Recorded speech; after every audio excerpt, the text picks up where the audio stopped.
the new Ice Princess Grand Walker Nexus. I don't know why it's an Ice Princess because she's really hot. Yeah, oh no, definitely. The effect, I mean. But yeah, you don't need to salve on this card.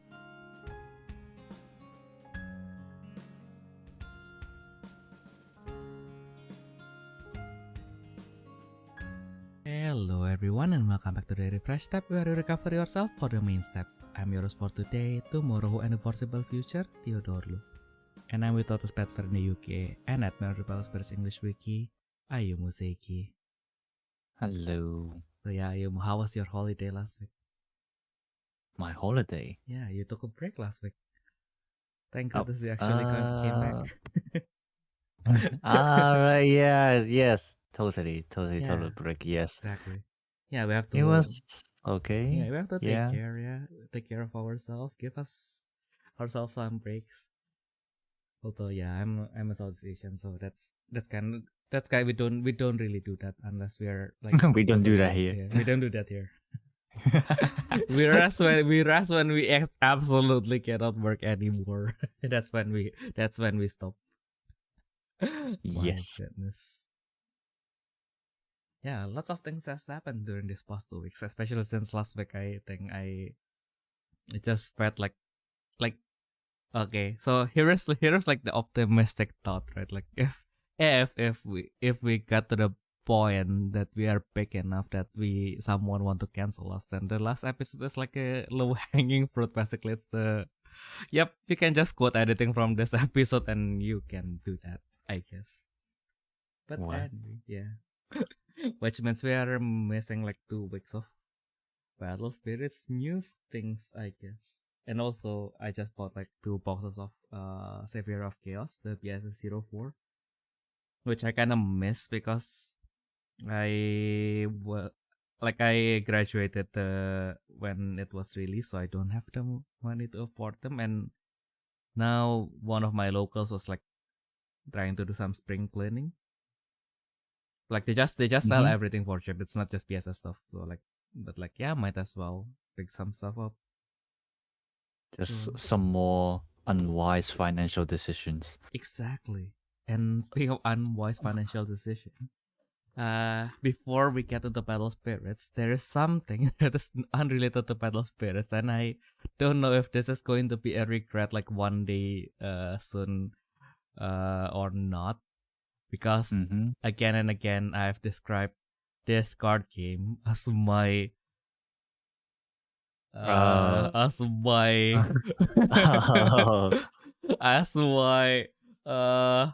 toxic ex. So yeah, like last week they just announced a new version for the Omniscience Regalia Minerva. Oh, right. Of course it's Minerva. Of course it's Minerva. I don't know why. Does she have any V series? Let's see, Minerva V series. I don't know. I'm actually quite interested in like starting like the D series anime. But like I don't know if I want to save it until like eventually when I've decided I want to try reaction channel or like just like watch it. It's like don't give a fuck and stuff like that. Yeah. No, my class. No. But no. I mean, I'm just playing Minecraft right now. My class, don't flow away. Don't flow away. What the fuck happened? Since when can glasses fly away? Oh yeah. No, I'm building underwater right now. Nice. That's why. Yeah, Minerva doesn't have a V series, so she finally came back, I guess. Oh yeah, in the V series, CEO Yggdrasil. That's the other Genesis boss. Yeah, so Minerva finally came back. CEO Yggdrasil. Yggdrasil, the tree. Yeah. Yeah. So yeah, and then like you know the funny part. So the problem is that I wanted to gather like the old parts for Minerva, and I did. So I just made the unwise financial decision, and I just I told my Grand Archive friend that I basically just spent an amount of money that I could have used to get like 2 dungeon guides. So like one of the very basic staple of Grand Archive on Minerva. Yeah. So this is not God. even staple. It doesn't like the stuff that I bought are really specific only for Minerva. So like I can't even use it for other Gather Sanctuary decks. And yeah, it's not even everything yet, because like the problem is like people have lots of Minerva, people have lots of the stuff from her right line, but like all her support outside of her main right line, like for some reason like people don't have like 4 of. So like there are 4 copies in card market in total, but like each seller has like 1 copy. So like okay, so the card itself, so like you have to pay the shipping. exactly. So like the card itself is not that expensive. Like it's the most expensive that I have to pay is like $2 per card. But like because they all come from different people, and then like a lot of them live in like a country that's far away from Germany, so like I have to pay like 10, no joke, like €10 on like the shipping alone for those 4 cards. So it's like, Oh yeah, car market is horrible on that. Yeah. yeah. It's like when there are 2 less cards, it's like, oh my goodness, why do I do this? I did this to myself. I mean, I can try to look for you. Yeah, we'll see. Maybe just let me know. Yeah, since you have to send me something as well, we guess. Yeah. But yeah, it's the rest is like, I think like I try to ask my Vanguard friends, because of course they jump in joy when I said like, oh, I got baited by Minerva. They were like, oh, welcome back, brother. Welcome back, my brother. Exactly. And oh yeah, so I kind of got distracted. So like the funny part is like, because of that card market situation, I tried to ask my German friend who is like more like he plays Vanguard actively, right? So I was like, yeah, do you like know any guy who maybe want to let go of their Minerva deck, because like even if they are slightly more expensive, then I don't need to deal with this shipping cost bullshit, right? Like I can just hopefully pay more like above like what card market wants, but like below like what card market wants plus shipping. Hopefully, right? That's the expectation, kind of like, more or less. So like and then like like he said he don't know anyone, but like the one that like kind of like took me by surprise is when he asked me like, Minerva with you, what Minerva from like which game? I was like, huh. That's an interesting question. Also, like, how many Minerva do we have like in other card games that are like central to the deck? Because like, you know, I actively play at most throughout my life like some card games that I played for more than just like the tutorial and just occasionally playing. I played Yu-Gi-Oh! I played Card Vanguard. I played Battle Spirits. So these 3 games are like the games where I kind of like played extensively. Yeah. And then, so like, I just realized like all these 3 games have Minerva in them. Although if you wanted to say like a Minerva deck, there's only 1 game that has them. So I was like, that is an interesting question indeed. Like, how many card games have like a deck that is centered around Minerva? I was like, in Battle Spirits, technically we have 2 Minerva, which one is the ship from Gundam Seed, the mothership of the orb. Yeah, true, yeah. That's I was thinking like which card, and like I can't remember now. Yeah. And then the other one is like, it's technically Minerva, because you know, like with like gods and like the European gods, they do like have like some parallels with other gods that is worshipped by another culture. They are called differently, but there are some parallels between like one, the god that is worshipped by like the Romans and the Greek, right? Mm-hmm. So the Roman god Minerva is referred to in Greek, like get it, is basically like has some parallel with our beloved Artemis. No, not Artemis. Athena. Sorry. Athena, yeah. Athena, I yes. was going to say Artemis is It's Diana, so yeah. I was like, oh fuck. I think like last time we had this conversation, but the other way around. But like, well, probably you had the other way around Yeah. because I literally learned all of these when I was like 15 years old. So yeah, I guess. But yeah. Exactly, but that's kind of like it's the only Minerva the second Minerva that I know, and then the third Minerva is because in Yu-Gi-Oh, well, technically speaking, there is Minerva. So there's this archetype called Lightsworn, which has like all the like the whole like quote unquote like light stuff, because like as if their names doesn't imply that they belong to the light. They basically like worship this thing called the Judgment Dragon, which basically just where you can just pay your life point and then wipe out the whole port. Okay, why does everything have the Judgment Dragon as well? Well, yeah, Judgment Dragon, it was released when I was in high school, so it was fucking terrifying. Because like it feels like this first time where like you kind of like shifted from like, okay, so here's this card, it can destroy one other card. And then there's suddenly Judgment Dragon, which you pay 2,000 life point, wipe the whole port, except for him. It's like, what? You can just do that? And the thing about Judgment Dragon, it doesn't require any tribute. So it's a level 8 monster with 3,000 attack. And basically if you have, I think like the condition is you have to have 4 different Lightsworn in your graveyard. And then you can just, whoop, he will just pop up. And then he can just wipe the whole board, because why not? And then, poop, another 3,000.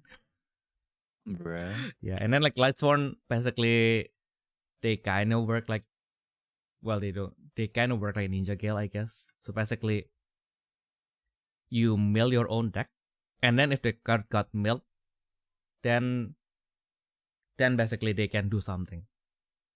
Like, they can summon themselves or something. Like, not, I think like only one guy can summon himself, but like he cannot be normal summon from the hand. But he is like level 4 with 2100 attack. So of course it has to have some kind of limitation, right? But like still. Mm-hmm. So basically, well, quote unquote limitation. Exactly. 2100. So it's like poop, and then you discard you use your draw magic, build 3, summon the wolf, and then you have 3, 2, 2, and then you do something else, and then your opponent should die in one thing. I guess. Like it's in one turn. Yeah. Like if you haven't used your normal summon, even better. Just summon like the 1000 attack monster that basically also like recycle your card. So like, oh yeah, this feels very fair. Meanwhile, I was a kid, so I was obsessed with this thing called the level monsters, in which the gimmick is basically, as their name implies, they can level up. So, like it's like for example, my main monster was this thing called the Armored Dragon, level 3. Mm-hmm. So level 3 during your standby phase, if it stays alive, it only has 1200 attack, by the way. So it's like impossible. Like even back then, it's kind of like impossible to let him stay on the field, like unless your opponent breaks, or they kind of just want to set up, or if they wanted to set up and they don't attack it and it stays alive, then probably your opponent plays something that you will never pass because you can, they are going to be a stall deck that if you hit it, it will probably be a Cyberjar. It will wipe the whole board and then basically unconsciously mill you 5 cards. That's like, okay. Yeah, so there's this thing called Cyberjar. I think like back then it was banned, but like now it's already unbanned. But basically what it does is basically wipe the whole board, and then both players like opens like the top 5 cards of their deck, and then if it can be summoned, it will be special summon. Okay. So like the rest got discarded. So because also in Yu-Gi-Oh you don't have mill, right? Because if the moment you cannot draw a card, you lose, right? So basically, Yes. not only can you refill your field, you basically like remove 5 cards from your opponent's deck as well, in a way. Like if you stall, then you can just do that infinitely, I guess. Although there are some like the moment that I felt like the most unfair in Yu-Gi-Oh is when I was facing the bird. The bird. The bird. So Yu-Gi-Oh has this old gimmick that was called Spirit Monster. A Spirit Monster, their limitation is like at the end of the turn, they have to go back to your hand. Okay. But in exchange, they have like, slightly stronger effects. But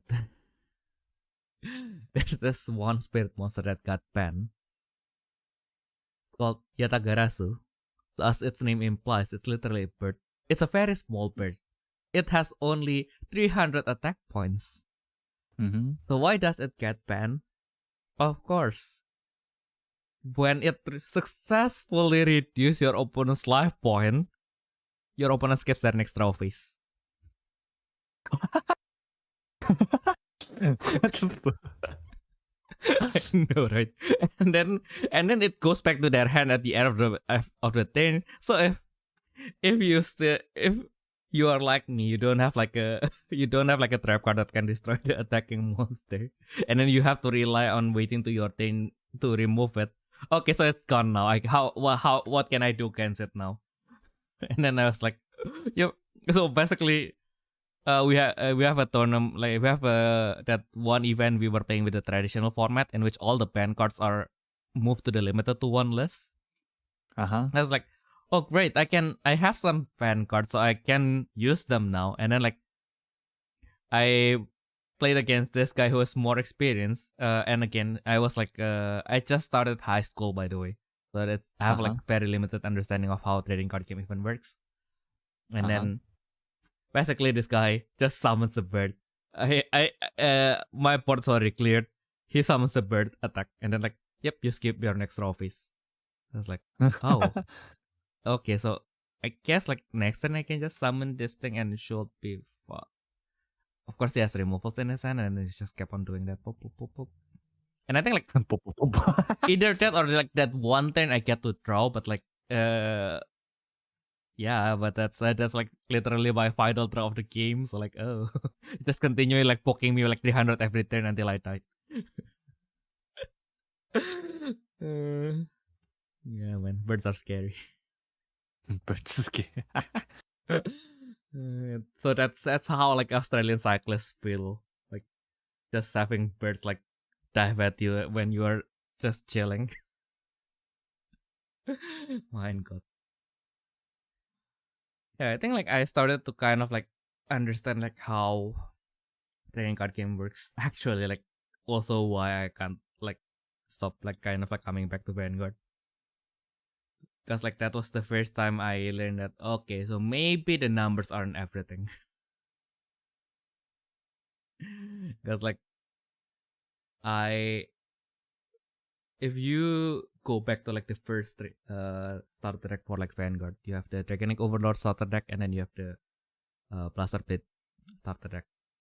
Yeah. Of course, you have the Dragon who is like very cool. It has 11,000 power, while the other has like 10,000 and 9,000. So it's like, oh, this looks very cool. So I did start with the Dragonic Overlord starter deck, and then I was like, I will just put like the stronger cards. And then like I got creamed by my friend who uses the Royal Paladin just because it has so the thing about the Royal Paladin starter deck, it don't really give you like some like the stronger grade 3s. I think like the stronger grade 3 that they have is actually quote unquote a vanilla. So when it attacks, if you drive track a grade 3 card, it gains 5,000 power for that battle. So technically, that in that early stage of the game, where you have like a cap of 16 triggers in your deck. You are playing a deck with 23 triggers. So like, What? yeah, because like you have like 7 to 8 grade 3 in your deck, right? And then if you check a grade 3, you get another 5,000. And then at that time, the trigger, like the power increase from triggers are only 5,000. All right. Yeah. Oh, that was like the really old time. Yeah. Oh yeah. I live in that era. Yeah. That's the era where Vanguard is kind of still manageable. But yeah. So at first that was like, okay, now I understand. Now that's how to make the numbers bigger, and now the base power kind of like it kind of matters kind of there. Then and then the next stage is like, okay, so now we know that the power is like important. We know how to increase the power. So like, what's the next step? And then in the Kagero Star Trek, the Dragonic Overlord one, they didn't only give you like so there is 3 different grade 3s, which is actually like a good introduction to the game. Kind of, you have the Dragonic Overlord, which was of course like popularized by the anime, and the really cool dragon. It has 11k power, but you have to play all Kagero basically.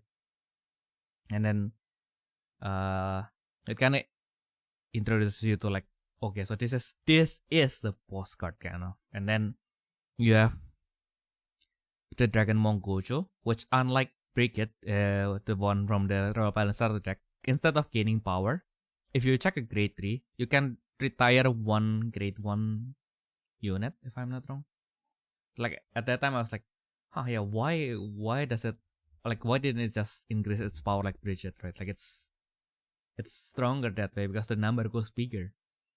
And then I was like, oh yeah, so the number of your grade 1s is limited. So like having like once Gojo, like the not Gojo, Goku removes the grade 1, your opponent has to spend more hands, which means they have less to guard, and that is still a good thing. Although it's less direct, but like it's still a good thing. And then the last one is the dragon.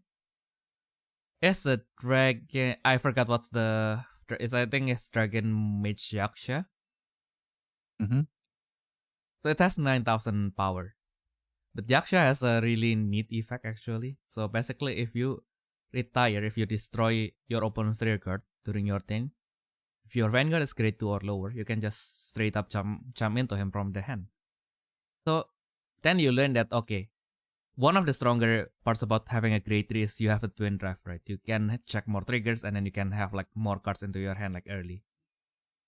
And then so that's where like Yaksha kind of like becomes the next learning point. Is like, okay, so because you know that grade 3 is like being grade 3 versus like advantages, so like how do we to get to grade 3 like as soon as possible? And Yaksha was like one of that first introduction to that concept, in which they then introduce like more concepts. Like in set 1, they introduce this unit called Alif. So Alif, how you get to him is like basically you have a specific grade 2, and then if you bring the grade 1 vanilla, and then the specific critical trigger, which by the way they didn't include in the. Did they? No, they include in the starter deck, so it's not a problem. The one that becomes a problem is the Royal Paladin one, because they require the other parts are like basically all in the booster pack, and then you can straight up jump into like the grade 3, and then of course my favorite, the Blazing Flare Dragon. So that's like, I guess like the first time where I finally like invested enough into the card game to kind of like compete with the older players. It's like that Blazing Flare Dragon is still like one of the more special cards in my heart, kind of. So yeah, that's basically how I kind of like started to kind of figure out. And then of course I played Vanguard for like 6 years, so of course I kind of like learn stuff here and there, and then okay, so now I kind of get it. And then I went into Battle Spirits, and then I was like, huh, so this is stupidity. Yeah.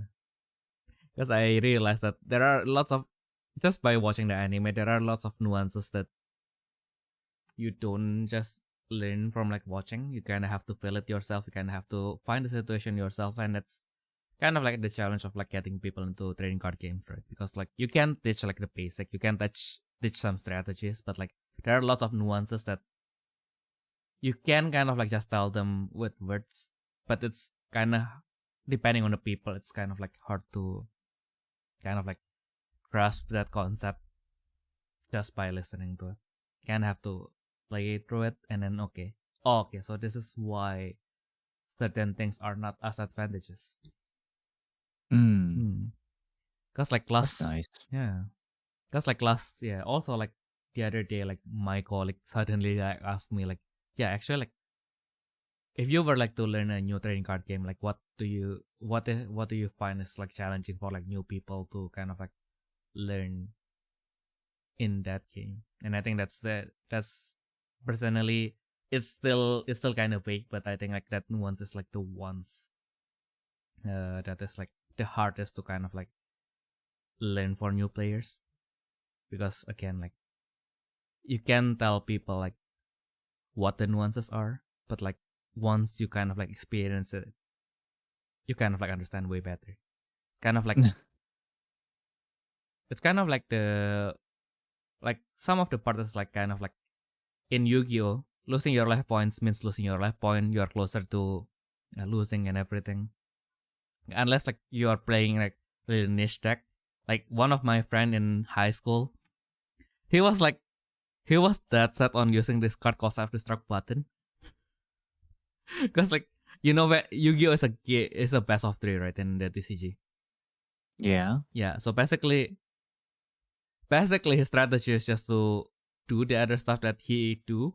He used a burn deck basically, which is what is stall and burn deck, which is I was like, I went like, he's the only guy I can play with, but I really hated like playing against him because he basically, I just can't attack him. I attack and then he used like the Nightmare Will, which stops my monster from attacking. So it's like, and then I have like 4 monster and then use Needle Sealing and destroys everything. I was like, what the fuck, man? Let me play. And at one, and then if everything fails, and basically the self-destruct button is, if I'm not wrong, if the difference between our life points, so if I'm facing you and then the difference, I have 8,000, you have 1,000. You activate, if it resolves, the game like directly ends in a draw. Okay. You know, we are playing a playground Yu-Gi-Oh! It's all based off one, so it's like, what the fuck? So all this effort just to end it in the draw. Fuck you! I don't feel like I'm winning. Well, I mean, at least you're getting a draw. Do you know that in Wise Swords, if you get into timeout, you don't even have 0, 1, 2, 3. Oh no! You just get know. You just get double loss. Yes, we also have that in Vanguard. That's also why like the fucking thing is they don't allow you to concede.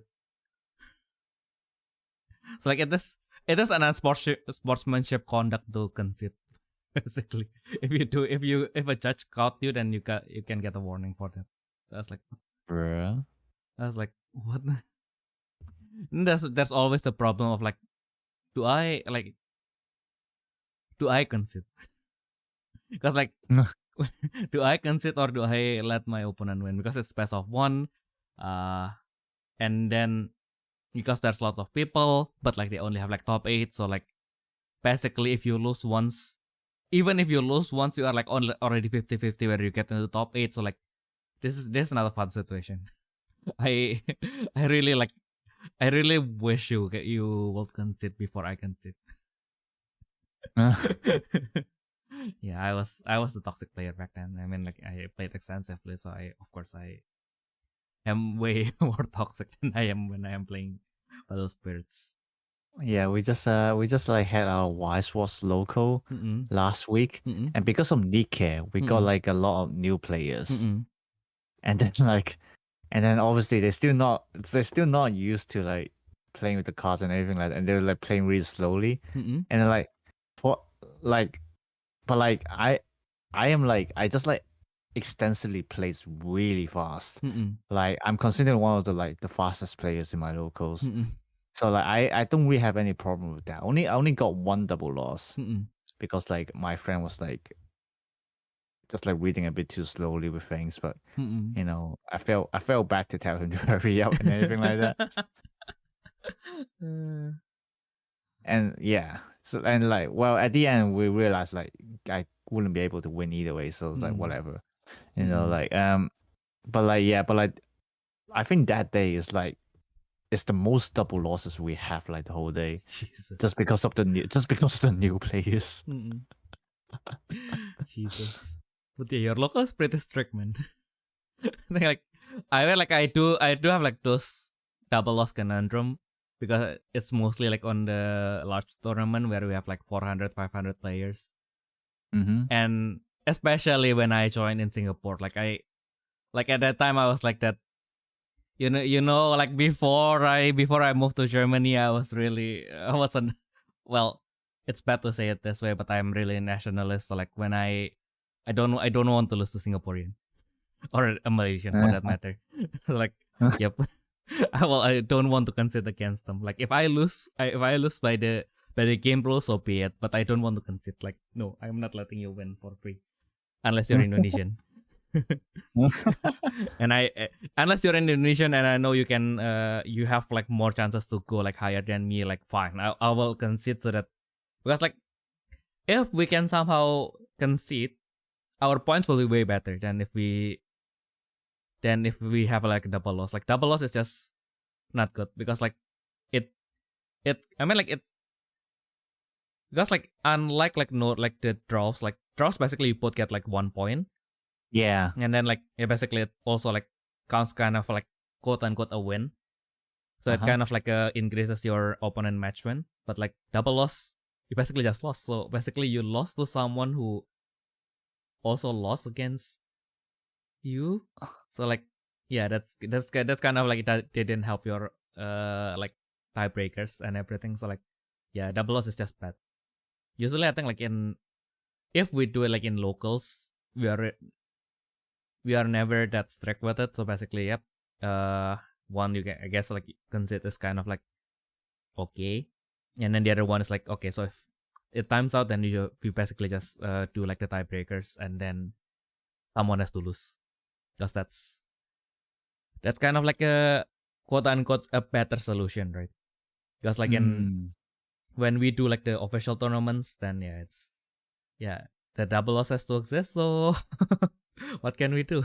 And especially like I don't know why, like I feel like the Indonesian judges are all fairly pretty chill, but like the Malaysian judge, man, they're fucking scary.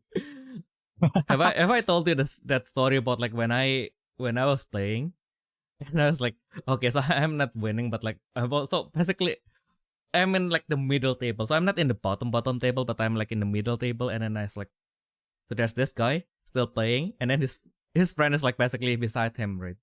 And I think like you know it's a middle table, so like yeah, at this point we might not get to the top 8, so like fuck it, right? Like but like his friend is talking to him, so of course rule wise that's not allowed, and then like the judge was like just straight up like shouted at him. It's like, you guys, it's not, his match is not over, don't talk to him. And then like okay, they're like okay, and then like of course he didn't get away from that table. So he was like, so the judge was like straight up went to this guy, grab his ID, and then like you just slam his pen into his ID, and like, you got a warning.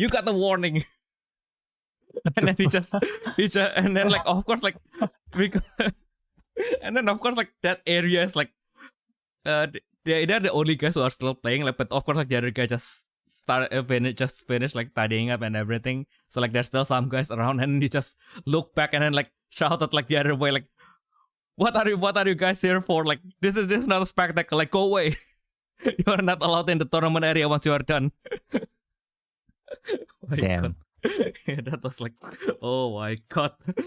That was like this like that is the outlier, right?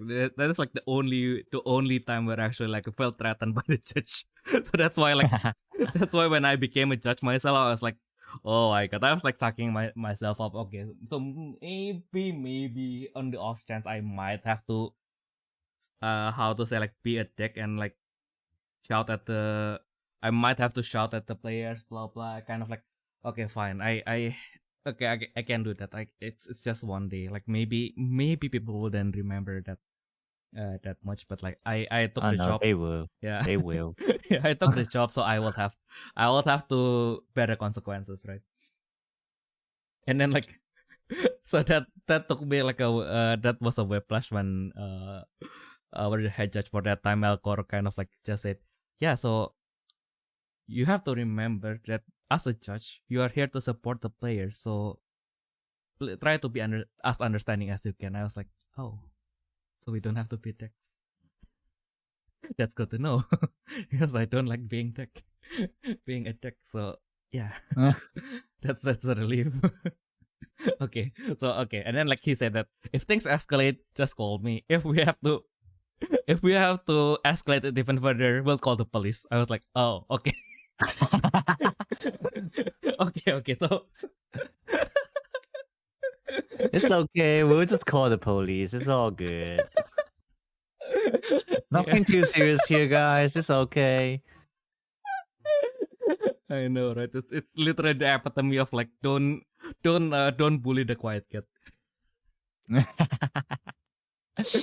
My goodness, yeah, that's a culture shock for me. I think like that's kind of like how like parenting works, like how Asian parenting versus Western parenting kind of thing, right? Like the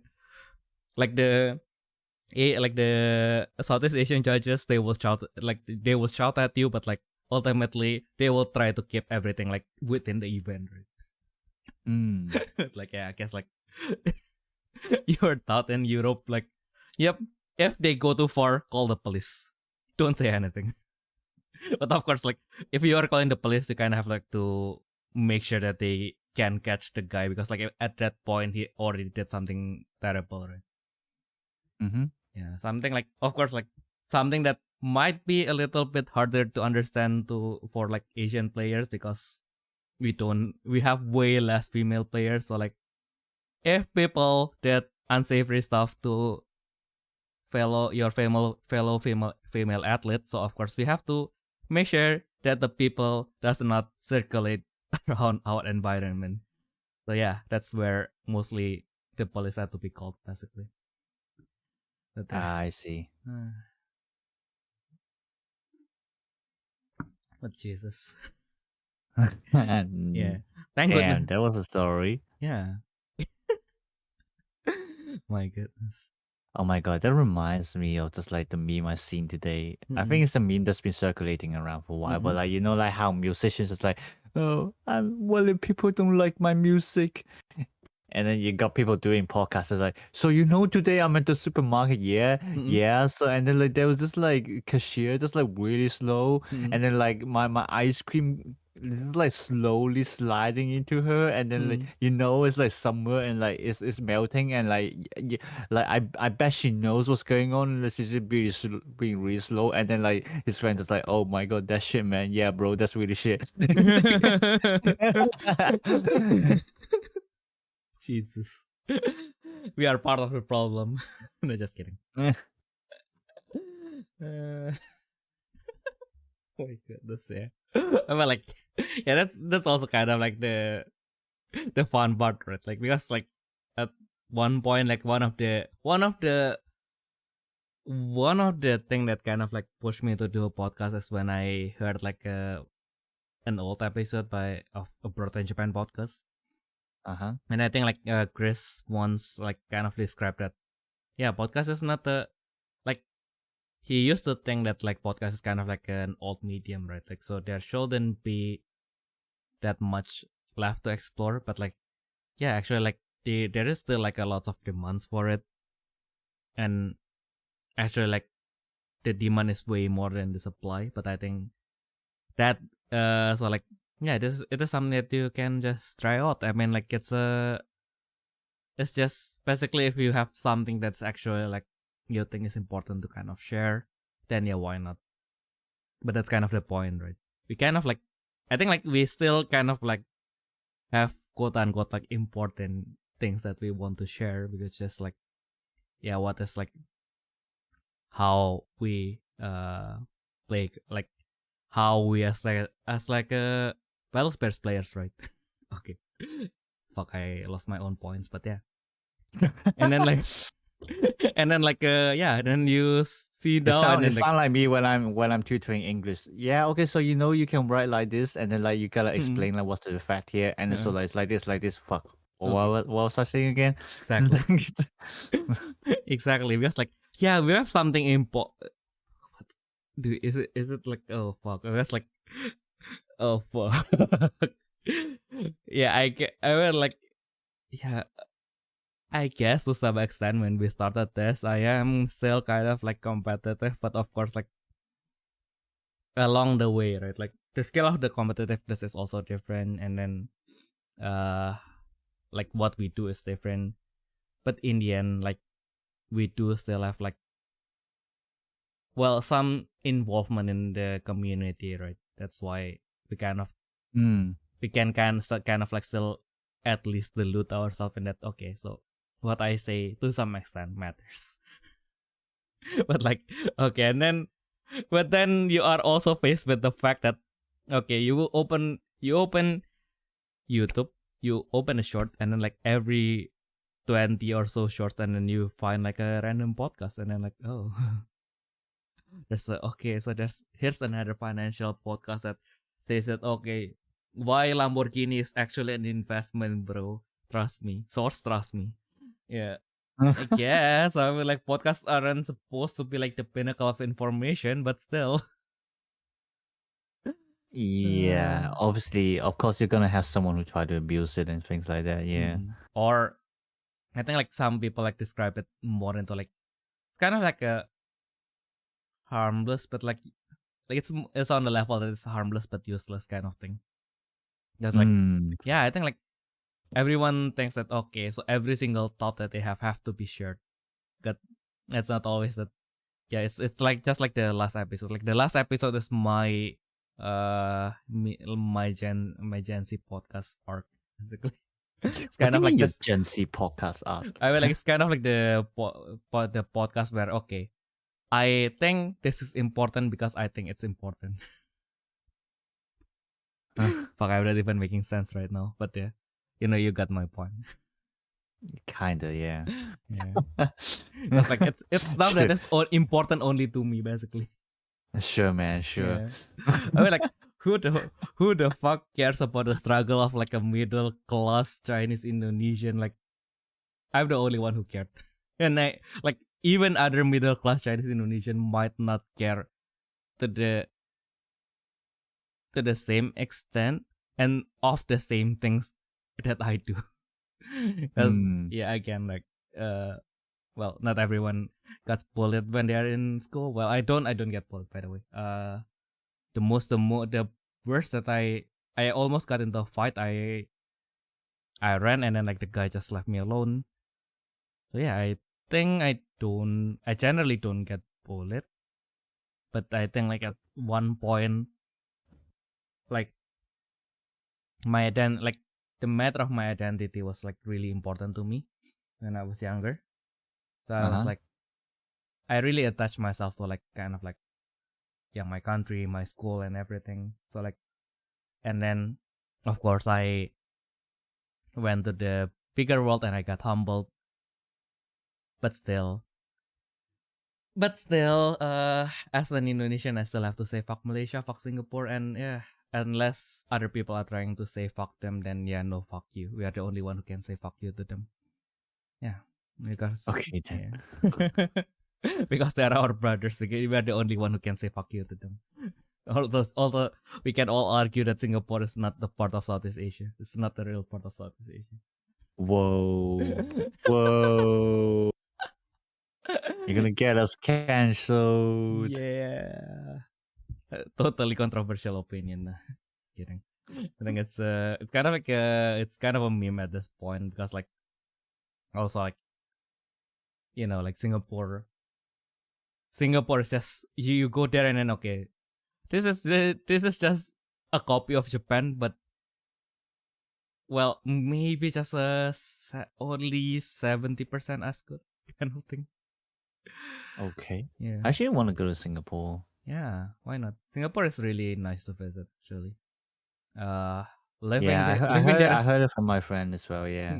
Living there is hell, but like, How so? Well, basically the problem with Singapore is now the standard of living is so high that unless you get like a white collar job, and it's basically everything is just too expensive for you. I see. Yeah, because I think like when I graduated my bachelor and I wanted to work in Singapore, so basically the picture that my sister gave me is that I have to spend at least like 800 Singapore dollars for rent. And then the conclusion that I drew to myself, I'll probably have to spend like 4, 12, 13, so yeah, roughly 300, 400 for everything else. So for transportation and food, basically. And that is counting if I always go to the hawker center like 2 to 3 times a day, which is cost me like 8 to probably like 15, like let's say for 15 Singapore dollar every day. So like 300, I guess, because like you work mostly like when you don't work, you can kind of like manage something else, right? So like I guess like 300, 200, 300. So right. you are paid 1,800 Singapore dollars before tax, I think. Yeah, maybe you brought home like 1,600, and then basically half of them is already gone to tax, to rent, and then another half of it is gone for just being alive, basically. I basically see. to eat and get yourself around. It actually reminds me, like, my friend is actually doing a dissertation on like comparing the food cost with Newcastle and Singapore. Yeah, because he's been to Singapore before, so like, he kind of knows like the situation there, and it's still easier to analyze. Like, of course, like he still has to ask like his Singaporean friends, but like it's way easier for him to analyze as well. And then, well, I can only say, if you think living in Singapore is expensive, try living in England. Yeah, the Big Daddy. Of And course. that's basically the conclusion he came to. It's just like, yeah, living in the UK is way worse. Yeah, indeed, because they also like learn a lot from the UK. They used to be part of Malaysia, which is part of the UK at some point until I mean, fair enough. Yeah. No, but like that's what I mean. Like living in Singapore is still better than living in England. I guess, yeah. But yeah, I mean, like I mostly went there as a tourist, so for me it's mostly like very pleasant. Although I did live there like extensively, so I think like the longest I've been there is like 3 weeks. And that was like a really, also because I was unemployed. I was like I was job hunting at that time, so like I basically what I do every day is I woke up, I have breakfast, I went out, and then I will go back, and then I will apply for some jobs, waiting for someone to call me. Maybe after 1 week, someone will call me, and then okay, so yeah, sorry, we are not looking. We are not looking for a non-Singaporean citizen right now. So they will ask me like, do you have a residence permit? No. Okay, sorry, then we cannot proceed with this thing. Okay, fine. And then, yeah.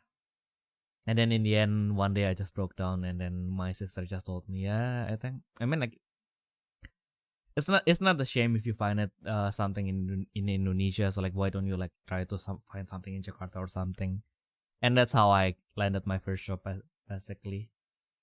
I think like at that time my CV still has the Singaporean number, so maybe my boss also wondered like why the fuck is this guy like going all the way from Singapore to Indonesia? Because like I said that living in Singapore is like really harsh if you like are not in the at least like a white collar worker. But like then again, if you go from like Singapore to Indonesia, it's still a downgrade kind of. So like why would you do that? And then like I guess like that's actually like where kind of like my friendship with Chino kind of like culminated, I guess. Because that's where at that time I don't have anywhere to stay. I mean like I can stay I have an uncle that lives in the outskirts of Jakarta, but of course it's going to be annoying to commute to Jakarta like every day. So like his house is like Chino's like house is like basically in the central. Like you're basically in the same. You're basically going to be in the same, basically in the same distance to anywhere except the east. Like the east, I think is still the eastern side of Jakarta is still an anomaly. Like I don't know why the fuck always takes so long to go there. Like all other part of Jakarta is like you go from the central, you'll take roughly the same amount of time to go to the west, to the north, and to the south, but not to the east. Also, like the east is the part of the area where they say that, yep, if you see someone wrong, you wouldn't even make it to the news. Like I always joke that the city that I'm currently living in, Duisburg, is a really popular city in the criminal news. Yes. Yes, it's like the northern part. The northern part is it's a little bit of a way rougher area. So like there are lots of it made to the news a lot. So that's mostly when people say that. When I say to German people, I came from Duisburg, and then it was like, oh, sorry about that. And then that is basically like the area where they thought I was living in. I'm living in nearer to the south, where it is most like people who can't afford to live in Düsseldorf lives. Like much, it's much nicer comparably, but like at least you still make it to the news if you got stabbed in Duisburg. If you got stabbed in East Jakarta, like people say that you wouldn't even make it to the news. Like, yep, you'll just be gone. Yeah. That's crazy, bro. I know, right? But then, yeah, one of my friends, so one of Gino's friend has a card shop there, so I occasionally go there, but like, it's even doubly scary because okay, so it's already in the Eastern Jakarta, which as we established is if you're not careful, you're gone. And then of course like running a car shop is generally really expensive, so you kind of have to, if you can save on anything, especially rent, you have to save on rent, right? Yeah. So he rented a space in a mall that is basically dying. Well, it's not basically dying, it's dying. And this is like the only store that is basically, his store is basically the only store that is open in the 5th floor. And it's kind of like already the mall that is kind of dying to the point that if any lights are out, then they will never fix it. And I think like the escalator is also already gone, and it's on the 5th floor. Like imagine at that time in Indonesia, it's really hard to walk around, so I generally do not walk around. So I was really I am really way more under exercise than now. So yeah, imagine then like chasing for a tournament on the 5th floor. That was fucking hell. Yeah, that's the okay, boomer. Exactly. And also like speaking of dying mall, the one where I play Battle Spirits a lot, which is my friend's store. So basically he opened his card shop, which is kind of near to the red light district. So Okay. yeah, but that is fine. Like I mean, like it's near the red light district, but it's not like it's in the red light district, so it's not like there's any funny business going on. But then, Are you sure about that? yes, it's this is me I'm talking about. I don't even smoke because I needed the money to open more packs. So why would I then spend my money on something that is even more expensive than cigarette? But anyway, he got an offer to kind of like open a store in like a mall, and I was like, Uh-huh. oh yeah, that sounds like a really good idea. Good idea. Maybe we can get more foot traffic. And like even he said like the marketing guy kind of like offered kind of like, so for the first year it's all free, like the rent is free, so you just have to pay for the electricity and everything. We basically just want more tenants in this establishment so that it looks alive. And of course they gave him the like hell? and of course they gave him the corner stand. That's still kind of sad, but it is what it is. But Well, I mean, you're still getting your first year fee, so yeah, I mean, I don't think that's too bad. If you exactly. advertise yourself well, yeah. Yeah, and then that's the problem. But like, no matter how good you advertise yourself, it's like, who the fuck want to go there? Yeah, it's. I mean, like, I made a Vanguard tournament with my friend, with my other friend, and then I asked this friend is because like basically, if he asks to the management, he can rent the hall for free. Like basically, we try to ask him like, yeah, can you like in your name like rent the hall for us? And then okay, we did, and I think like we have like 20-30 players, so I guess it's not that bad, I guess. 20-30 players, okay, yeah. Yeah, I mean like it's just a glorified local at that point, right? But yeah, we did that.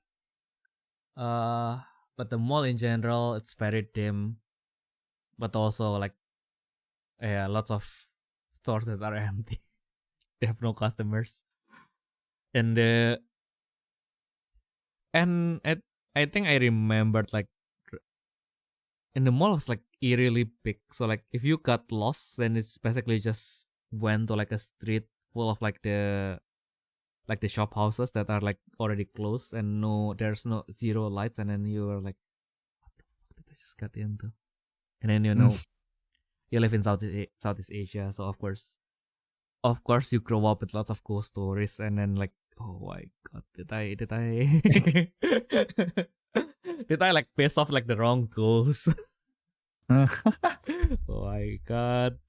And then like sometimes like you even inside the mall it's like stupidly big, so sometimes I took the wrong elevator and then like where the fuck I am, like where's the entrance?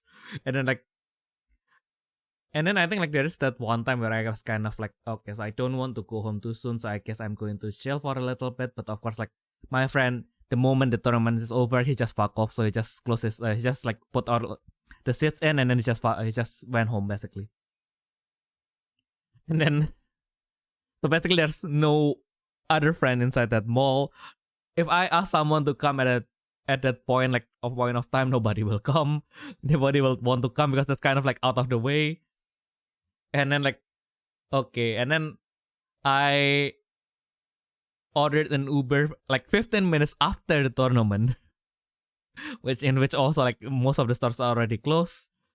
And I will have to wait like a half an hour until the Uber came, and then I was like, oh my goodness, like even the Uber don't want to come here. Like what the fuck is this? And then like there's yeah, it's like oh yeah. And I remember like there's a part of the parking lot because like one of my friend also drives. So sometimes I do like he kind of like drove me back to civilization basically. Well, it's a little bit too harsh, but like I mean like he lives in the south, I think. So like basically he passes by the west where I live. So like basically, yep, I'll just take you to the west, and you can kind of like figure out. It should be like close enough that I wouldn't spend too much to go home, kind of thing. And yeah, when he did like I think like some of the slopes like really cheaply made, so it was really slanted. So it was kind of scary because it's kind of like basically a 45-degree, like even maybe even 50-degree angle. Like, why is this? Why is everything so narrow and like it's basically like we are basically doing like a vertical climb at this point with cars. It's even more terrifying. It's either that one or the other mall that is nearer to my friend's old shop, which is basically call it a mall is really being really generous there, but I guess it's kind of a mall. Like I think like they don't really they kind of want I think like at that point their main customers are people who go there by foot and by motorcycle, so the car parking lot is probably just an afterthought at that point. Their mall, I think it should be a little bit better because it was kind of designed to be a mall where you kind of like buy in bulk, so like you buy clothes in bulk and stuff. So like I guess then kind of made sense to kind of have more car parking lot because then you will buy in bulk and bring them in a car kind of thing. But like the other mall is kind of like just it's just a normal mall. So yeah, I guess if the car's kind of an afterthought there, so yeah, kind of scary. Yeah, that parking lot was kind of scary. Yeah, and I don't mean scary in a ghost way. It's scary in a health and safety way. Which is rare in Southeast Asia. It's not rare actually. It's not rare actually. Have I told you how I visited my friend? I visited my high school friend. Yeah. And then like it was like the first time I went to his street. And then like basically I walked past and then there was like a splash of blood on the floor. Oh yeah. Yeah, and then I met him and then I asked him, "Hey, what's happening around here?" So like I saw some blood on the floor, and I just like struck. Probably someone got stabbed. Yeah, of course, just a normal day. Oh my gosh, that was really funny. Yeah, and speaking of like a ghost scary, like the fun thing is like I have a colleague that after he left the company where I work for, he kind of like worked with his friend to open kind of like this upmarket like internet cafe, which also has like a venue for like esports, right? So like they're still rather new, so I asked him like, yeah, can we rent it for like a not for like a esports but more into like a card game tournament? And then okay, so we talk about that, blah blah, and I think we got a pretty good price, so we try to book there. And of course, like because my friend who has the store, like it's the one who basically is funding everything, so of course he wants to survey the place, right? Okay, so we went there, and then we try to survey the place, and then so my friend can see ghosts basically. Oh, okay. Yeah. I think you mentioned this friend before. Yeah, I think so. Oh my god, I actually remember something from you. Wow. Yeah. Yay. Look, I'm a good friend. You know, right? I'm a bad friend, but yeah. Nah, I'm worse. Nah. I can be worse. I'm worse. I'm worse. What is this arm press of being a worse friend? Yeah. But yeah, basically we finished surveying the area, and then when we were about to leave, it was like, so Theo, I don't mean to be rude, but like I was like kind of like holding my breath just now because like I saw something back there. Why God, this is the venue. Like, is this like we are doing a Battle Spirits Battlers Cup? Is someone going to get cursed for like playing in the Battle Spirits Battlers Cup? Oh God. Oh God. I think that's the venue where Victory won. I think that's his first victory basically. So like yeah, nice. Good for Victory, but like yeah, thank goodness nobody got cursed. Kamikaze. Yeah, like everybody I think live normally well, some people did quit, and one guy kind of like just disappeared.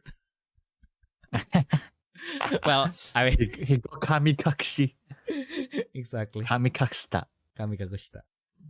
Well, he I mean, like, he didn't disappear like mystically, thankfully, but it's more like, I think like he wanted to kind of like move on with his life, so he kind of just cut off like everyone who plays the card game. Basically, after, I mean, like, sometimes friendship goes beyond the hobby, right? I think like in the West, there's more distinction about that. There's more boundaries about that. But in Southeast Asia, there's less boundary, right? Because you kind of hang out together. So, kind of wanted to. There's this kind of sense that, okay, so our relationship doesn't extend to just someone that I met while doing my hobby. That happens to be social, right? Because then like some of my friends now are people who I knew from card games, especially you. But yeah,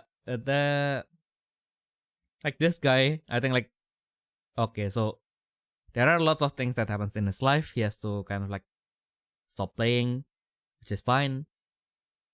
But yeah, the moment that he just turned off his Facebook and then like he just disappeared, like nobody has his contacts anymore. It's like, it's like, oh god, oh my god, this is pretty extreme. Like, yeah, I mean, like, it's not like I will force you to play, but I guess it's kind of like a, how to say, like a romantic relationship, right? Like if you break up, then I guess it's better to just not keep like the trigger to kind of like think about it anymore.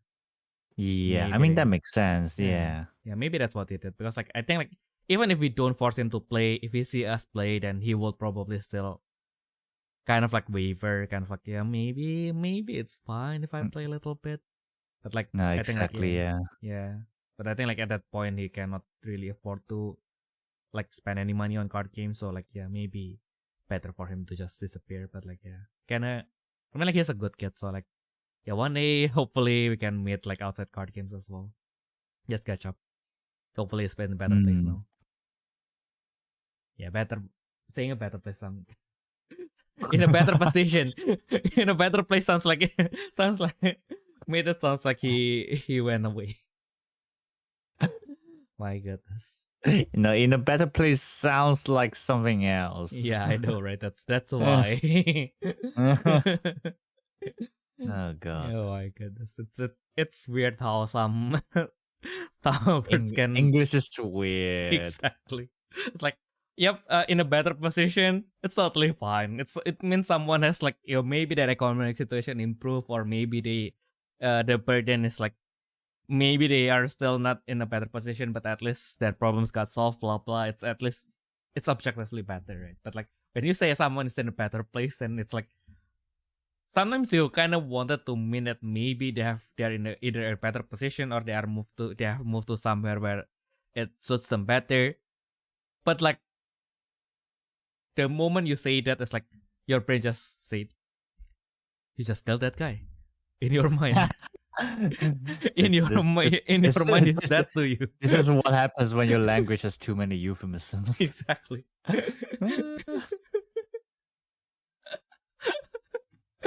My goodness.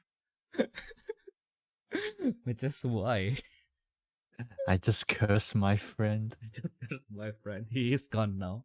That's why let's think of other stuff. Maybe like something like a cat. Maybe the cat will help. Why did I choose this cat again? Because like, of course, like we have been away for 2 weeks, so there are lots of cards that we haven't talked about. So I kind of like, quote unquote, selected, in which I basically, what I meant is I just went to the Battle Spirits Twitter, and then I just look at this wall of images that they have posted for the last 2 weeks, and then, okay, I think like when I saw this post, I felt something. So I just click on it and then save the picture. That's my thought process of like saving this card. This cat looks so hilarious. I know, right? It's like, yeah, it's the foot family, right? Yeah, it's the sweet family. Mm-mm. Yeah. Just remember that. Oh, okay. So it's basically it's the lightning arrow. Oh, it's a lightning arrow. It's a finishing dance. It's a finishing dance Yeah. actually. Yeah, well, both, yeah. Mm-mm. Granted, you kind of have to have like some specific stuff, but yeah. And I mean, anyway, it's still pretty damn good, like, especially since like yeah, it still have to use as a level 3 as well, so yeah, and it's cute at that. It's cute as well. it's cute. Yay, that's what Yeah, matters. yeah, and then like we have established at this point like the deck doesn't really have any how to say stepping stones, so like because it has no contract, so like yeah, I guess then it kind of makes sense to have like the cost one, so kind of like I mean, just an I think the emergency. deck has enough low cost anyway, so Yeah, it has should be enough. fine. Should be fine. I'll just bring one Parpati just in case. But yeah, anyway, I look at this cat and I'm like, yep, Oh, I want it regardless. Such a shame it's not foil. Hopefully it's going to be in the next limited pack. Oh yeah, we literally cannot get foil from that, right? Yeah. Shame. Oh yeah, I just read this his name now. It's a Nyapurin. Yeah, Nyapulin. Oh my god, that's fucking cute. You know what else is fucking cute? What? Ayumu. Your wife finally came back. My waifu. Yeah. It's Suru. Ah, Zulu, yeah. I was kind of worried that the Sengoku Princess wouldn't get the support because like they titled the booster anime booster, right? Yeah, no, no, that is the weird part. Like, I'm happy that Zulu is here, but then it's like also like, why? Why? Yeah, I thought like, yeah, like give Danzo something nice, like make a QB Fox an actual extra for once. Yeah, I was literally expecting QB Fox to be fair, but no, it's Zulu, and then Red just fucking get free extras for whatever fucking reason. Exactly, and then like, Zuru still kind of makes sense because she's in the Burning Saga, right? So why is this guy here? Why is the Sengoku? I think they try to revive the like the secret one, but then like they were like, yeah, you know what, a secret guy is close enough. Let's do that one instead. Yeah, exactly. Although like, well, yeah, I went like the Sengoku Sigmund will probably also make sense, but like this guy is not from the Burning Era. He's not in the anime because it's a new card. It's like he got. I think it's supposed to represent Toppa. You know, like that one episode that he appeared. Yeah. Because he also like he used the revival version of Siegfried there, right? Yeah. That was the first time when we get revival. Well, we already have Siegfried X and we already have Siegfried XP. So I guess then we have to search for the alternative. Yeah, so Siegfried guy is here. Yeah, actually now that you mention it, it's kind of like a nice homage to that one fever dream of a collaboration episode. What? Yeah, it feels like a fever dream, right? Like that specific episode where Yukimura plays with Toppa. Yeah. Yeah, that was weird. Yeah, that was indeed weird. It's like, what do you like? What do you like?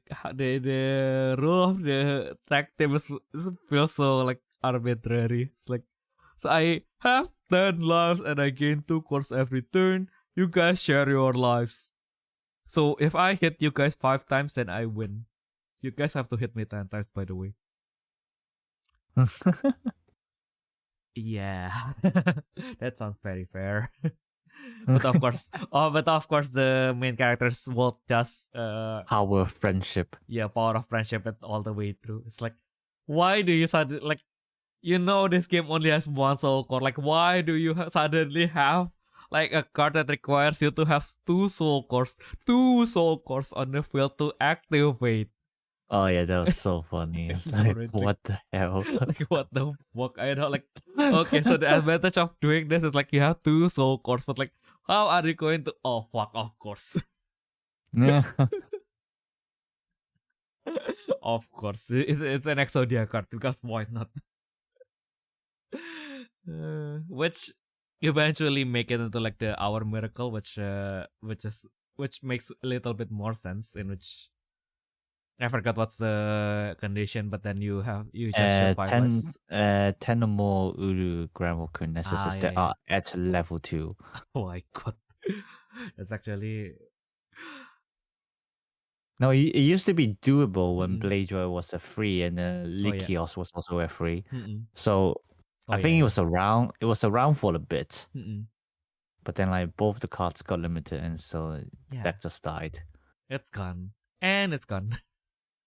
And it's gone. And it's gone. And of course my hope of like bringing Rapi to the number 1 is gone again because Flam Sandria won this time. Quite rightfully so.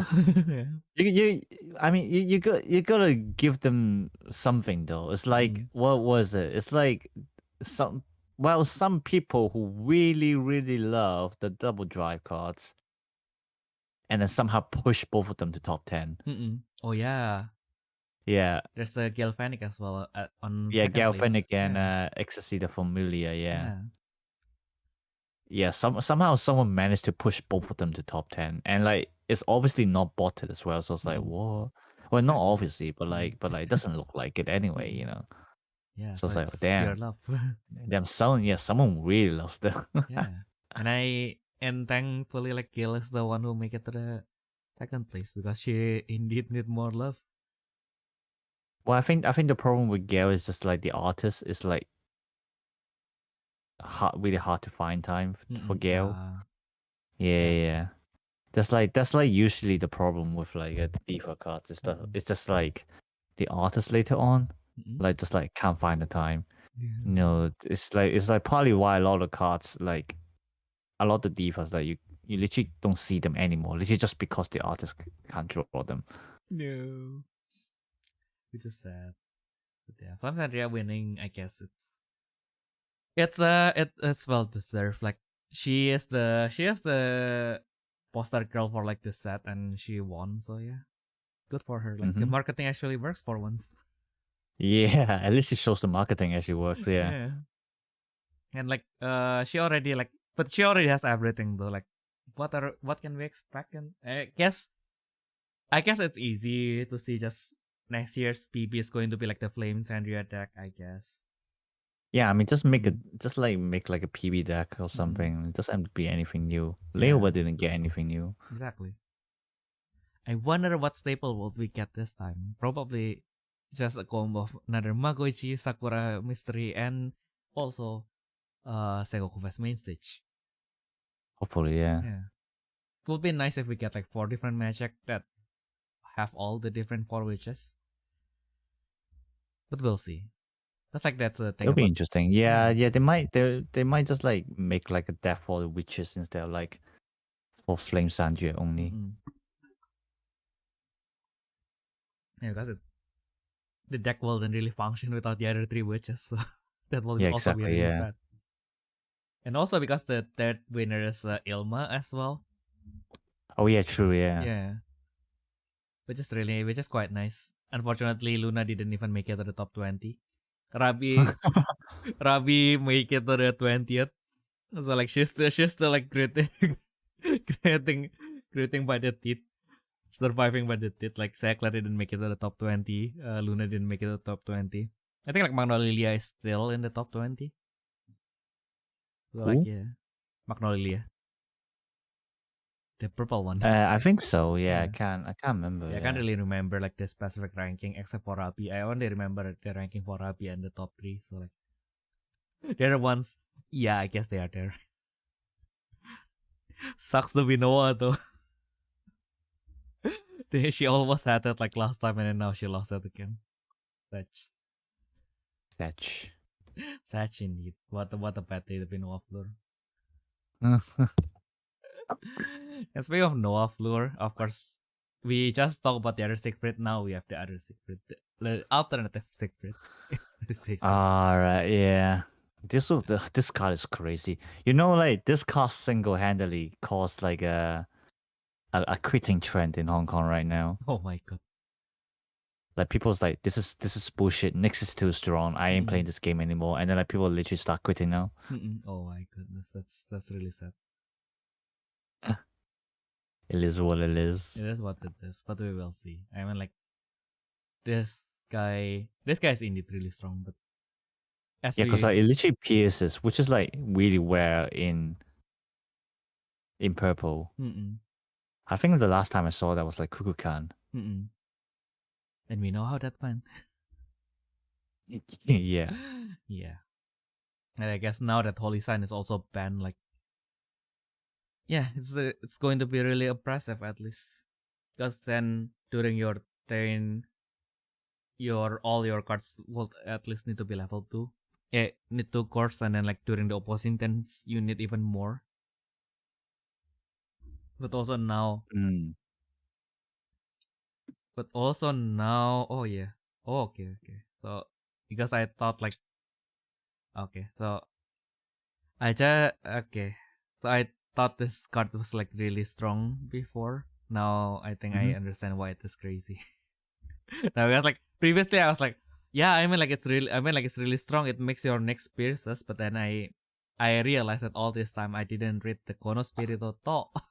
自分のクラン交換コントラクトにコントラクタニクスのコア長期をレベルコストを yeah 双減効果は相手の効果では防げない yeah now I can understand why people think this is too much absurd. Yeah this is just absurd, because then basically like, okay, you already have like the slime thing from the acid shot from like last time, which already is crazy. So now you have basically like 6 defense cards that is natively purple, and they can both be used during both turns. And this one pierces. So yeah, that kinda sucks. Well, that sucks a lot, by the way. So like, yeah, like how do you even prevent your opponent from like Oh yeah. This one affects the Nessus as well. This is fucking crazy. exactly. And it can stack as well. Oh my god. So dumb. God.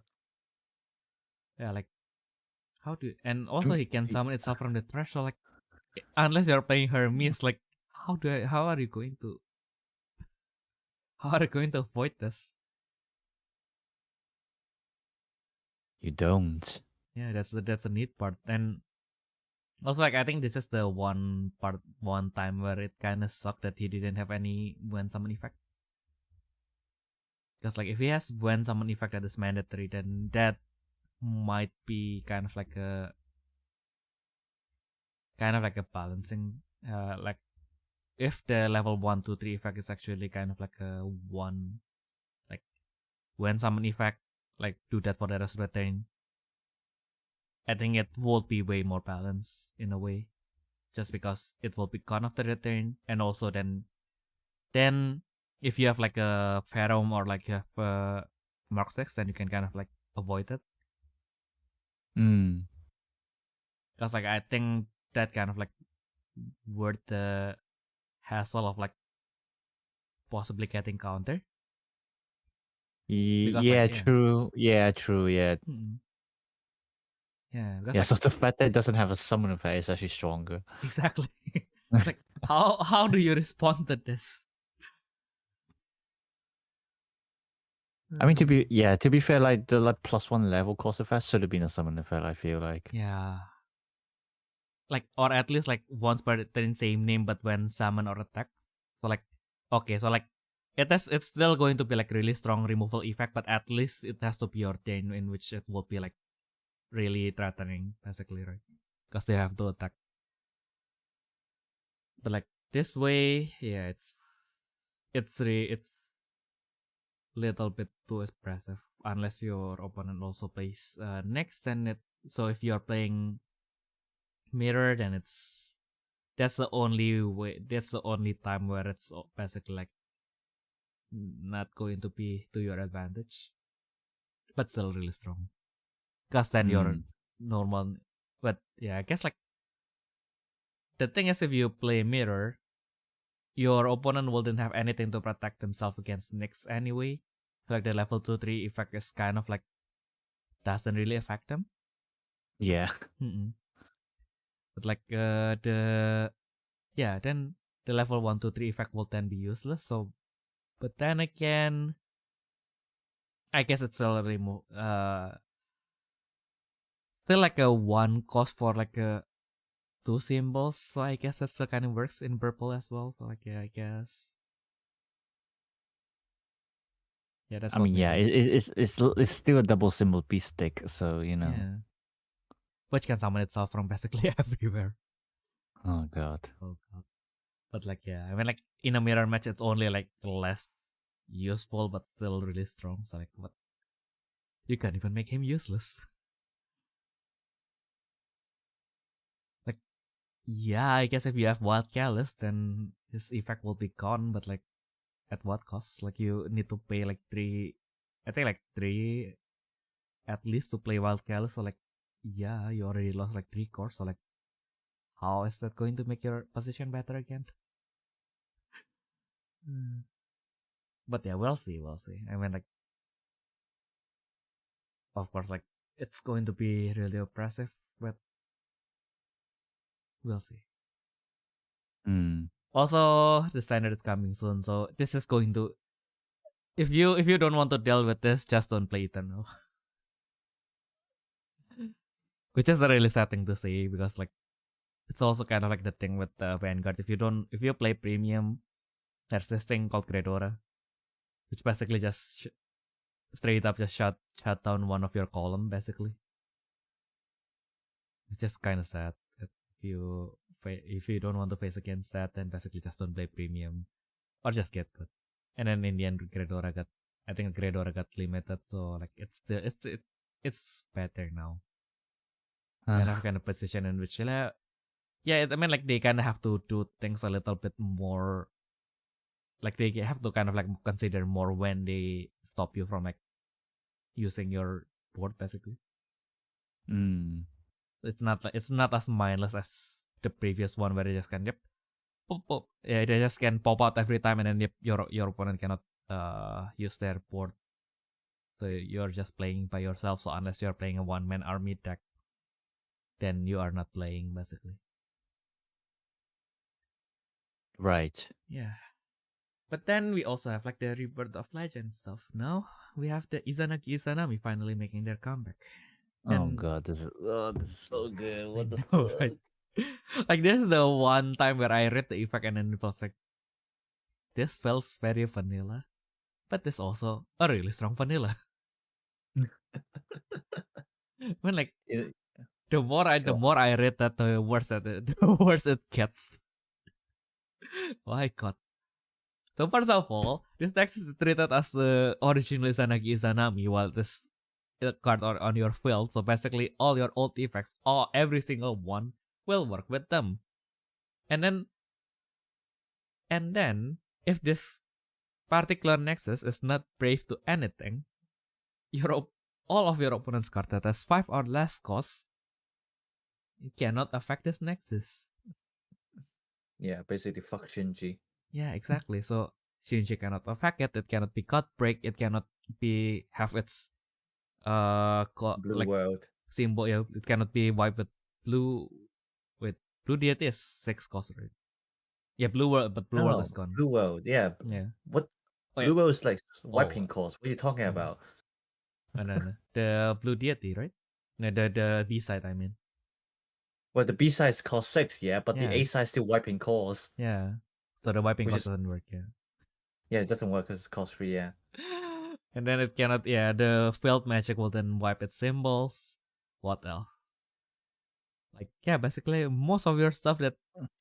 And then the Terran Hill cannot remove the course. So like that's basically most of your stuff. Oh my god, so even my file one I cannot shut this down. This is such. Even like the one thing that Valva is good about is shutting down opposing Grand Walker Nexus, and it cannot even do that. Like what the fuck? This is fucked up. And then yeah, and what is it? and then I mean, like, of course, like, because the deck kind of like relies on rebirth, they don't give them like counter increases, which is actually nice. Now, I think I make them and all the Grandwalkers in this set kind of like unique from the contractors that we have so far, just by the virtue of, okay, so it's not just a game of like, okay, so can I increase my counter in time or not? I mean, like, Kukulkan also kind of does that, because Kukulkan is not really, Kukulkan literally doesn't care about how many counter you have, right?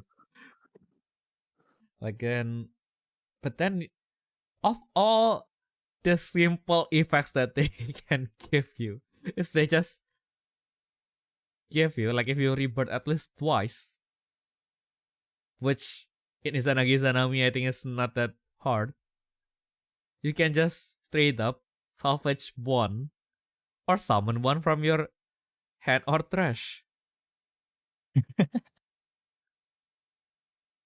So of course you still have to pay the summoning cost, but you have two symbols of the color of the reduction that your whole deck uses. That will take forever to remove, because, like, unless you're playing specific decks that can destroy opposing Grandwalker Nexus, it's like it's not going to go away. Like, how, like, you kind of have to finally bring something that has high cost and like fatigue glow to even destroy this. Jesus. Like, is it time for God Grow to finally shine? No. if it's only good against Isa and not even, like, you need like lots of times to actually like go to God Grow anyway. Like, it wouldn't, you would be creamed by the Oyashima before you can even do that. Like, that doesn't even work. Like, yeah, this is just make the deck that is still really solid even more solid. Doubly solid. But you know what people are thinking about right now? I actually know. Like, let's talk about the contrast skill 1st. You know, like, the best part is that it can recycle the magic card. Oh. The purple one, yeah. Yomi returns or whatever it's called, you know. Yeah, Hango no Yomiji. Jesus. Jesus, indeed. God. So what's the other topic that you want to talk about? That basically, like, people trying to cook this with other deck than Izanagi. Because, like, it's what is it? It's actually it's actually like the perfect contract. Well, the best contract right now, anyway, for Galatians. Oh. Because, like, they don't give a fuck what symbol you have. You know, they just need symbols. and you literally at the start of the game, you had 2 symbols that's unremovable.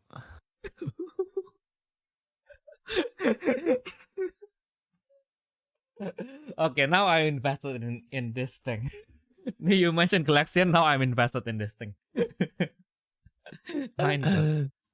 So yeah, and then like, what's even better, like, it has like it because, like, it's one of the symbols purple, and you know they're god symbols as well.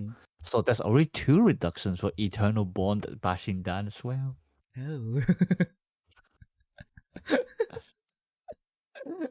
Okay, now I need to get my Eternal Bonds Passion and delivered, I guess. My God. So that's it. That still kind of works for Superstore in the... Oh my God. When was Superstar?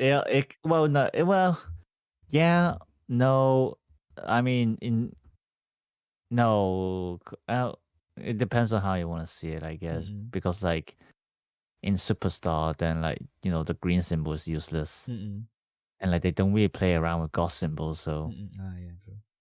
Yeah. So, like, I think in Superstar, you're still better off starting with, like, either Apollon or Hades.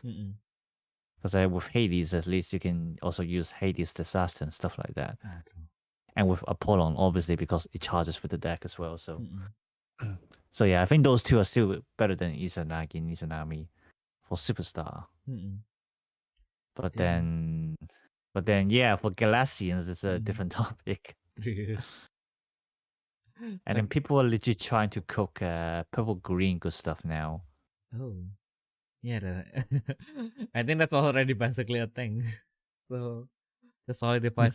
It kinda is, but like now that it has like a contract, like kinda actually works better now as well. Yeah. Because then you can just summon anything from your hand and it's going to be cheap. Yeah, exactly. Yeah. So like people are trying to build like the purple green good stuff around the 0-3. Oh my god. You know, the double X-ray. Yeah.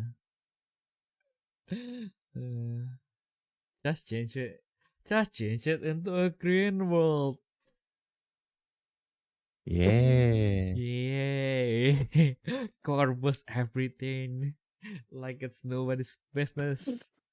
Oh, yeah. That guy's a green purple. I just remembered that. Yeah. and then and then like the thing is like because like technically 0-3 also like kind of charges your Grand Walker because when it destroys something, you know, it charges the Grand Walker. Oh. So you can still throw some like you know, like spirit beasts, like plant spiritual, yeah, those kind of stuff. Yeah. Into the good stuff deck, and like basically, you can still access the recycling without worrying about too less of the like plant spirit or spiritual beasts in the deck. My god. Imagine just casually bringing Oyashima because why not?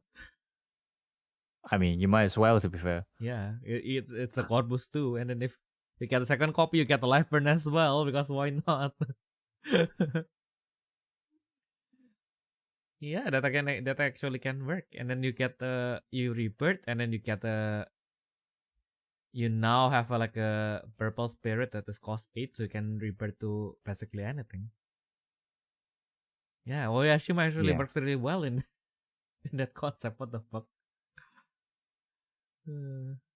Yeah, I mean, people are thinking about putting 0-3 in like the original Izanami deck anyway. I mean, if people manage to put Paladin Mo in there, they're going to put 0-3 in there. Of course. And I kind of want 0-3 just because I happen to. I think like at some point I opened like lots of the boxes where Izanagi came from, so I kind of have like an incomplete deck for Izanagi. I guess like might as well just complete it at this point. I mean, I guess. Yeah, why not? We'll see. Okay, so what's next? We have Cronus. Chronos is also pretty damn good, actually. Yeah. You know, the ability to manipulate your own counters and stuff. Do you know what it means? You can infinitely rebirth. You can infinite use Lombardia. Oh my god. That's fuck up. Oh, right. Now that you mentioned, like the only thing about Lombardia is you can only do it 5 times. And as if that is not enough. You can do it infinitely. Yay! My god. I was like at first I was just laughing because I feel like you know, like the original Kronos, he's already like a white-haired guy, but like he looks like menacing and everything, but like now he just looked like he basically looked like Mike Tyson. He's like a retired guy who is like still kind of like well shaped, but like you can see it's like yeah, this is already the end of my times, basically. Not the end of his time yet. Yet. Get it? Exactly. No, you don't get it. Exactly. It's not the end of his time. Because it's Kronos. Because it's Kronos. And yeah, I think like people were like kind of like wondering, like I think like Kronos at this point we kind of expect him to kind of like be part of the primordial kind of thing. But of course, he has his own family, which is the Time Crown and or Crownus, and but also like his behind like the text, you can see the symbol of the Grand Walkers, and I think his symbol now is no, it's not symbol, but what was it again? The crest, like his crest. Oh, the crest, of Olim. If I'm not wrong, I think like someone compared it with Artemis. I think that is Olim. Yeah, which is going to be interesting. I mean, like we didn't, of course, like he doesn't have any flavor text, so we cannot infer anything from it. But we'll see. The effect is, of course, like really nice as well. Like the use of, as Ayumu mentioned, you can manipulate your counters. So if you, so for some reason needed like a higher counter, you can increase it. If you want to do more rebirth, then you just reduce it. After that, you draw one and discard one. The classic blue filtering effect, which makes blue good. And then if you discard a Crownus card or a Time Crown card, instead you can summon, manifest, or deploy it. So unless you're discarding magic, you basically lose quote unquote nothing, because of course you still have to pay the cost, but still good enough.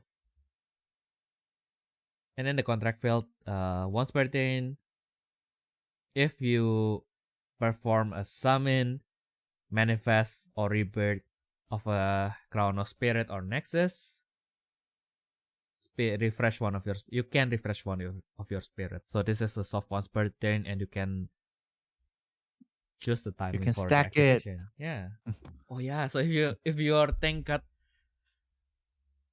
heavy exhausted by Thorn Prison LT, you can just do it twice, and now it's refresh again. Your Lombardia is online. Not even Thorn Prison LT can stop Lombardia now. What the fuck? This is fuck up. God damn, Lombardia is getting crazier by the moment, the more we talk about this. Yeah. I mean, like, it's not like we have, like, that little amount of Lombardia in circulation, but, like, yeah, I wouldn't want to see Lombardia reprinted at this point, like, let alone getting revival. Imagine if, like, I don't even want to face Lombardia, the old Lombardia. Like, imagine then they just casually like, yep. So here's the new Rebirth extra for Kronos. It's the revival of Lombardia. Like, what the fuck? Do you need to? This is a knife fight, and you are telling me that the shotgun is still not strong enough. Jesus Christ. What the? Yeah, I guess Tora should be delighted that this one of his favorite tech finally got supported. So we will see how will he fare in the Rebirth of Legends. Because next, it's another one of our decks. Yay! It's the Compassion Contractor Parvati. Because of course. So she's the goddess of love and affection and compassion and mercy. But of course, her avatar says differently, because I think like her avatar is basically like she's supposed to be like the mercy and compassion and love, but like all her avatar is basically like the symbol of rage and victory and pillage and war. The duality of man in one goddess. Yeah, basically. Exactly. And now you can basically take advantage of the deck that sends card to your trash. You can set mirages from your trash as well, which is nice. That doesn't increase your counters. You can just replace your. And it's during the flash timing as well, so you can just replace your mirages as you see fit. So basically, if you wanted to do, so like the low hanging fruit example is if you do have like the one of the shoot live mirages, and your opponent plays a diamond wall, and then now you cannot shoot their life, just switch to the healing one. So if you still want to attack and clear their board in the process, you can heal one in the process as well. Very nice. Or you can just and then hopefully we can get some defensive mirage as well. Oh yeah, that would I mean nice. we have one, but like it would be nice if we have more options. Yeah. Oh yeah, and especially since because you have to set 100-piece mirage, you cannot set world mirage with this effect, unfortunately. Oof. Oh yeah, I just realized that. Yeah. And kind of would be nice if the effect is actually like a lightning arrow. This the second part. You just block a spirit from blocking. So yeah, it would be kind of nice if it also blocks spirit from attacking, but I guess it's already good enough. Also, it cannot affect ultimate fuck. But yeah, it is what it is. Also, the level 2 effect is a zero gravity floating island. Yeah, because like you draw one once per turn when your 100-piece attacks, you draw one from the bottom, and then after that, if you want, you can send one card back to the top of your deck. Yeah, which is really good. Exactly. It's just a permanent. It's what was that? Romantic flight.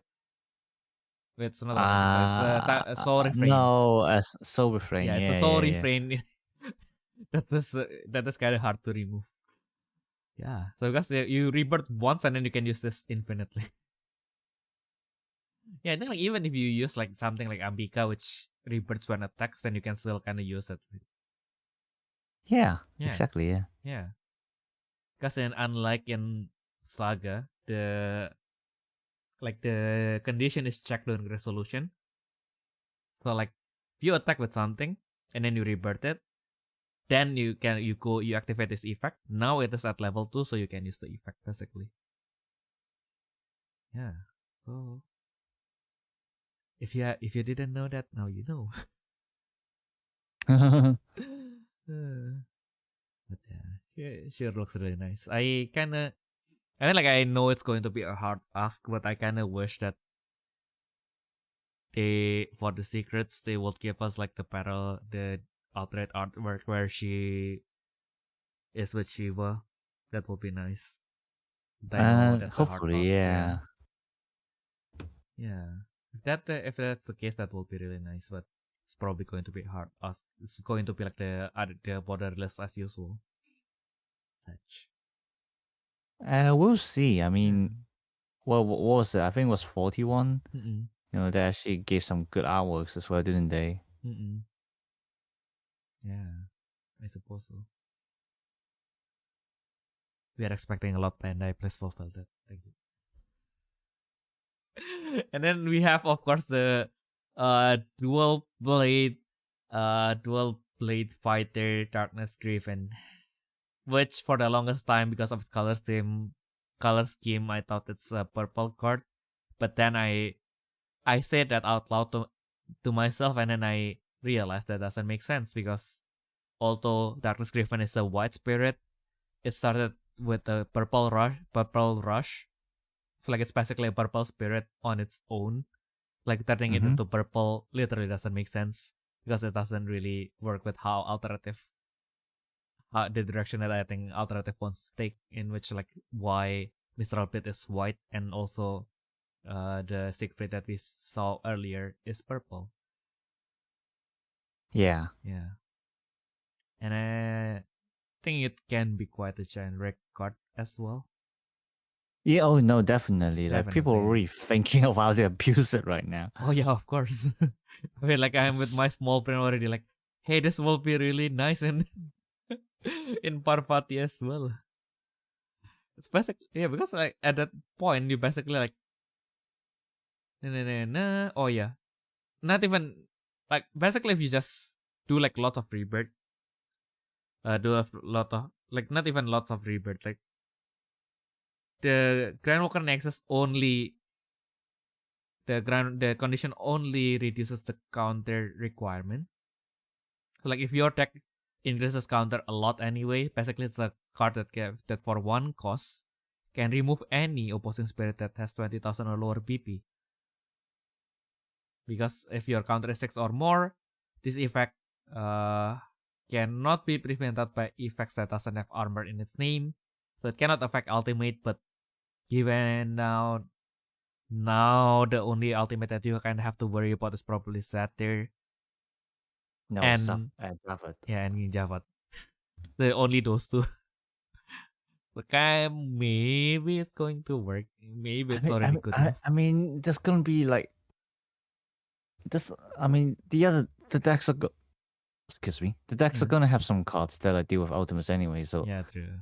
He doesn't have to do the job here now. Yeah, and it's the most important thing is your deck plays lots of God symbol. If you have 2 God symbol, the God symbol rush. If your hand has 5 or less cards, you draw 2 for 1 cost. You destroy 1 and draw 2. Very fair. And also like the rush 1 is like kind of like specifically if you play against Grandwalker. But also it removes the core until they only have 2 left. So like you imagine playing against Hades and you just casually puff out this card and like, what? I have 1 God symbol. So like, there you go, your Grandfield is now gone. No. Just, not the Grandfield, but yeah. I confuse this contract field for a Grandfield, which Grandfield requires cores, contract field requires counter. So that's the difference. But yeah, no, so you're right. So the Grandfield is gonna be gone. The contract field isn't. Oh. Is it? Yeah, because contract field is the one that doesn't need the cores. Uh-uh. It just needs the counters. Okay. Grandfield is the one that needs the cores. So by clearing the cores, they're losing the Grandfield, not the contract field. True. Oh no, I was talking about Hades. So Hades, the part that made him threatening is the contract field, right? Like, you mean the contract skill? No, the contract field that the one that summons is a contract field, right? Yeah, but it doesn't matter because contract field doesn't need the cores to be on the Grandwalker. Yeah, it just exactly. Needs counters. Yeah, that's my point. That's why I was like, that was why I was like, oh no, I said the wrong thing because like, I confused the condition for Hades to be doing that for having cores. So like, that's why I was like, oh fuck, I said the wrong thing. But anyway, you dumb. Yeah, and then but you corrected me in the correct way, so. Yeah, so basically if your opponent uses the Grandwalker Nexus, their Grandfield is basically, most of them are going to be shut down. Except for those weird Grandwalker Nexus that activates their contract field at a Grandfield with 1 course. Weird people. Weird game. Exactly. But yeah, that's also the fun part. If you summon it during your own attack step and your opponent didn't kill it, then you can draw up to 4 cards with this thing. Imagine doing that in Aphrodite. Aphrodite is fine. Aphrodite doesn't really run out of cards. True. What else? But like, you put this in a green deck or white deck, that's another topic. Oh yeah. Okay. Especially since white did get some crazy support as well. Yeah, the only saving grace is that with Artemis and Athena, they're very obsessed with like being in pure family. Because like this is like how the effects work. Yeah, now that you mention about white, white actually has like lots of new strong cards.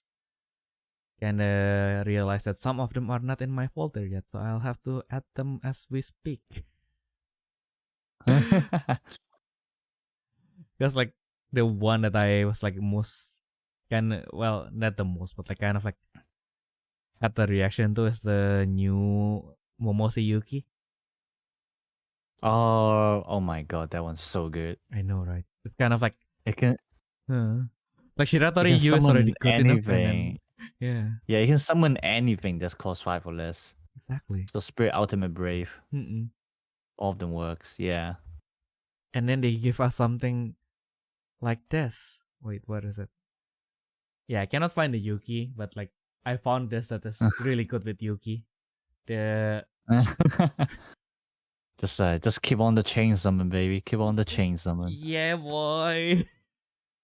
Because like you can summon a cost 5 and then you summon Imagine Brave, which doesn't need any core to stay on the field. And then the Imagine Brave, when it is summoned, it opens the top 3 cards of your deck and then summon a machine beast that has the new family by paying 1 cost. And then the rest goes to bottom. So even if you cannot summon anything, you basically lost nothing. And then they didn't specify any cost restriction, so you can call something crazy. Like this Moonlight Gundok. Did we not talk about this already? I forgot, but yeah.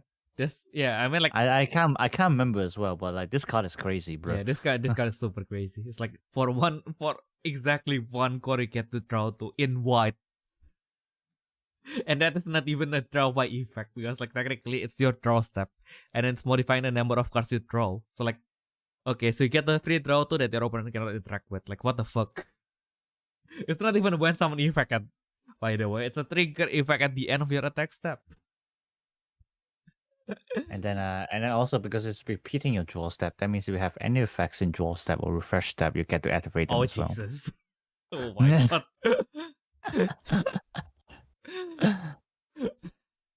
You don't need to salve on this card. It's too strong. But yeah, speaking of the other white deck, we have the new cover, the new Ice Princess Grand Walker Nexus, which I don't know why it's an Ice Princess because she's really hot. The effect I mean, but yeah. I do find her really attractive, but I don't think it's inappropriate. But her effect is fire. That's what we need to know. So yeah, her contract skill might not seem to be might not sound too flashy at first because you pay 3, you retain 1 opposing spirit or ultimate to the hand that has 6 or less cost. If your counter is 2 or more, instead you just retain 1 without looking at the status, which kinda sounds dull because you pay 3, but it's not a once per turn, so you can keep on doing that if you need to. And also, if you, since the condition is like your counter is 2 or more, you would have the contract built online at that point. So once per step, if your opponent hand size increases and your hand is 4 or less, you get to draw 1 as well. It's like, wow. This is the complete package. So you basically pay 3 to draw 1. In white. Amazing. And you can even do that during both players' turn. So if you play mirror and your opponent plays white as well, then you can basically just use this in the mirror. Oh wait, and no, you haven't even realized one thing. It's by any effect. So if you use the contract skill to bounce the spirit to hand, you get to draw 1. Exactly. That's why the contract skill is pay 3, retain 1, draw 1. Like, wow. This is a complete package. She's the perfect girl. And people are already like people are already cooking up like a new white good stuff deck. Mm-hmm. And it's just gonna be like a fully like white Grand Walker deck. It's just like maxed out free of what's her name again? Fremia. Maxed out free Femia. Mm-hmm. Free Shiratori Yui and then free Yuki. Oh my god. And then just like throw in all the cost 5 or less Ice Princess in there. Mm-hmm. Yeah. And then freedom, baby. And then free White Whale, because why the heck not? Mm-hmm. Actually, maybe not White Whale. It depends on like how often you can stack your trash, I guess. Mm-hmm. Actually, no, very often because you're gonna be playing 3 different kinds. Yeah. This is crazy. Yeah, very viable. The design is very human.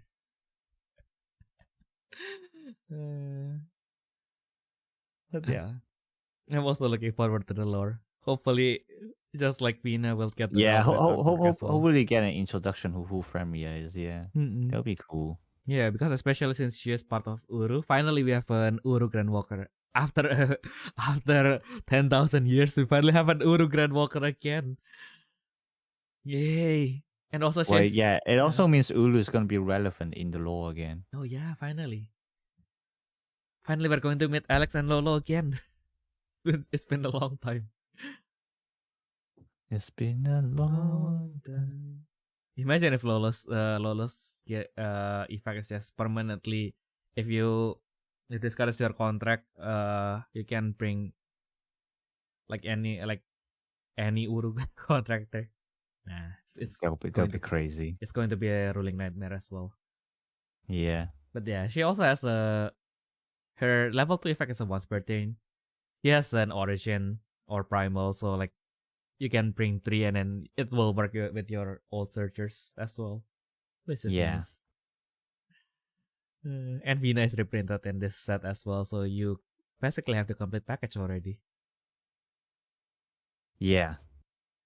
Exactly. And speaking of complete package, they even gave you a bonus. They revived the Princess Grandstone because why not? Yeah, I was going to say you can also stuff this in like the good stuff deck if you like just like actually no, just make it like Ice Princess like not even primal anymore, just like Ice Princess good stuff deck kind of thing. Yeah. And then yeah, you can like this Grandstone is so much better now. I know, right? I mean, granted, the old one was still good. Like, I actually still play the old one in my deck right now. But like, this one's just like, damn, permanent plus 5k on the opposing turn. Yeah. And you can stack that as well. Yeah, and then now, I think like previously, the refresh can only activate once during the first attack, right? Yeah. Like this time, you can choose the timing, so it's like even crazier. Yeah, imagine you're stacking 3 of them. This is literally the ultimate mid-range deck. Jeez. Exactly right. And it's a Grandstone, so Nyx cannot even touch this. Yeah, can't touch it. I actually don't remember the song. It can acid shot doesn't pierce, right? Sorry? Acid shot. The magic that remove the course and then destroy a spirit that has 4 or more course. Yeah. What about it? Yeah, does it pierce? I can't remember why. Yeah, because like if it doesn't pierce, then basically, as long as you have enough cores, then you can just one man army this shit. Like, okay, so you have 3. And it can only be prevented by armor name effects. So armor name effects. So as long as you got Pole Carrier, then you'll be fine. Oh. until they summon Siegfried does this. Nah, I mean like, then you can still just stack your course onto Pole Carrier, right? I suppose so, yeah. Because then actually, yeah, it's a good counter as well because they're returning Siegfried to bottom, so they can't even summon it from trash. Exactly. And even the core problem is also solved by the Ice Princess Demon God itself, because when it rebirths now, it also gives you cores for each of the spirit or ultimate that is retained to the hand by this effect. It's like I will just bravely like, okay, I summon Bulgaria, rebirth. I will return your secret. It's no longer a problem for me now. Imagine if like Bulgaria actually got revive as well, and then now instead of like being like a mandatory, like now the return is just optional once per turn. Bro, at least you cannot imagine. Like, does she even need a revival? Like, yeah, like Liza, Polcaria, and Yeli don't need a revival. Exactly. Let's be honest. Exactly, and the Peta can just destroy Nyx as well. So like, at least like during your turn, like Nyx wouldn't be as much of a problem, unless they have 3 Nyx. Yeah, it's a different story. But yeah, but like at least you have like some way of like kind of like making Nyx a little bit even on your side, I guess. Also, like your attack will then, aside from Void World, your attack doesn't really have any nexus anyway, so like you don't really rely on your nexus to give you. Well, I guess there's the Rip Millennial Snowfield, but I guess if you wanted to go to the good stuff route, then you can just take out the Rip Millennial Snowfield, I guess. Or you can just rebirth it right away, so it will not be a problem. Like it can be gone, but it will be replaced by Valkyria that has armor. So like, fuck next.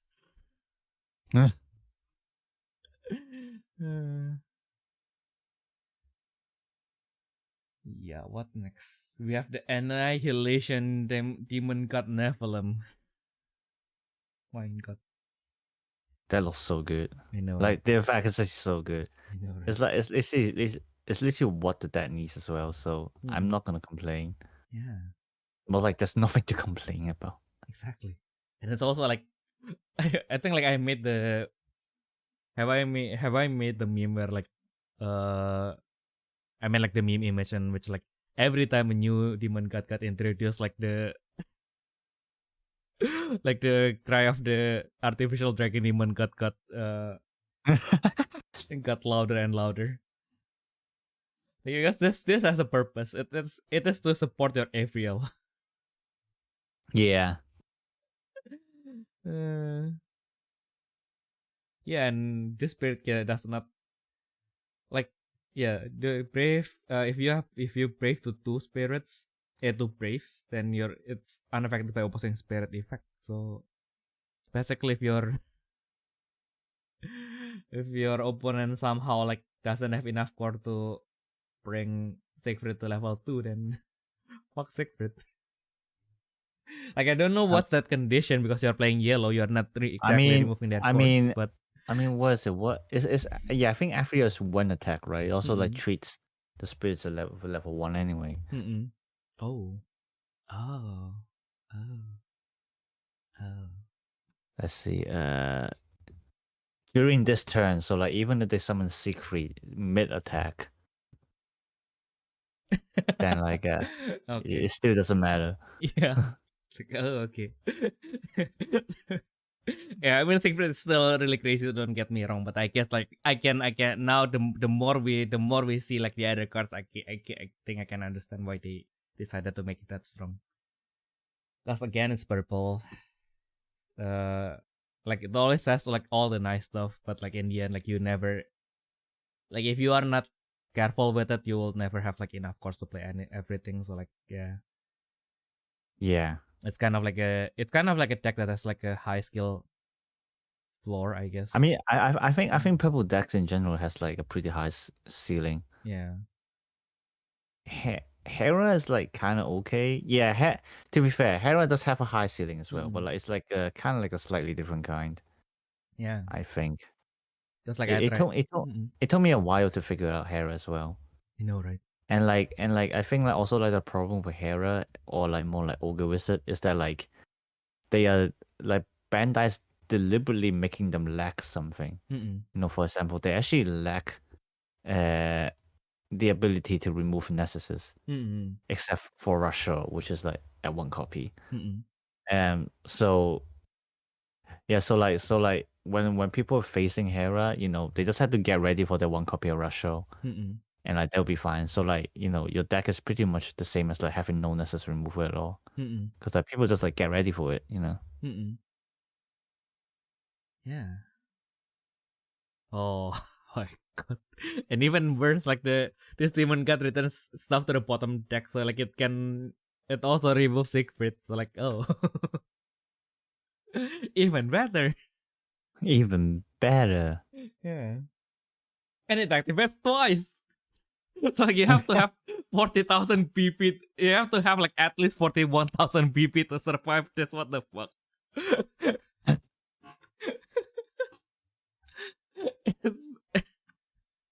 Jesus Christ, they weren't kidding when they called it annihilation. Like Red cries when they heard like yellow has like 40,000 BP sealing destruction. What the fuck?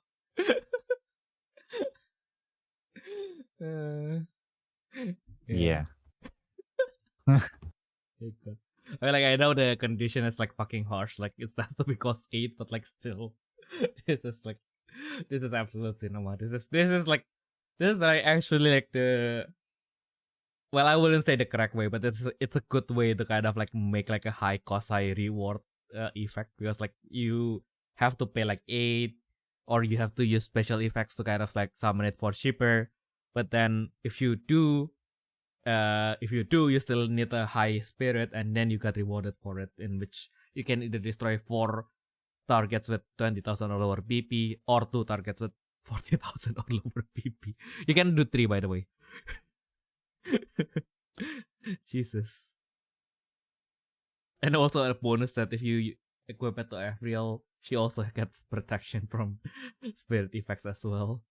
So yeah. Yeah, and then I don't forget the same deck also has the coffee pendant that gives magic protection. Exactly.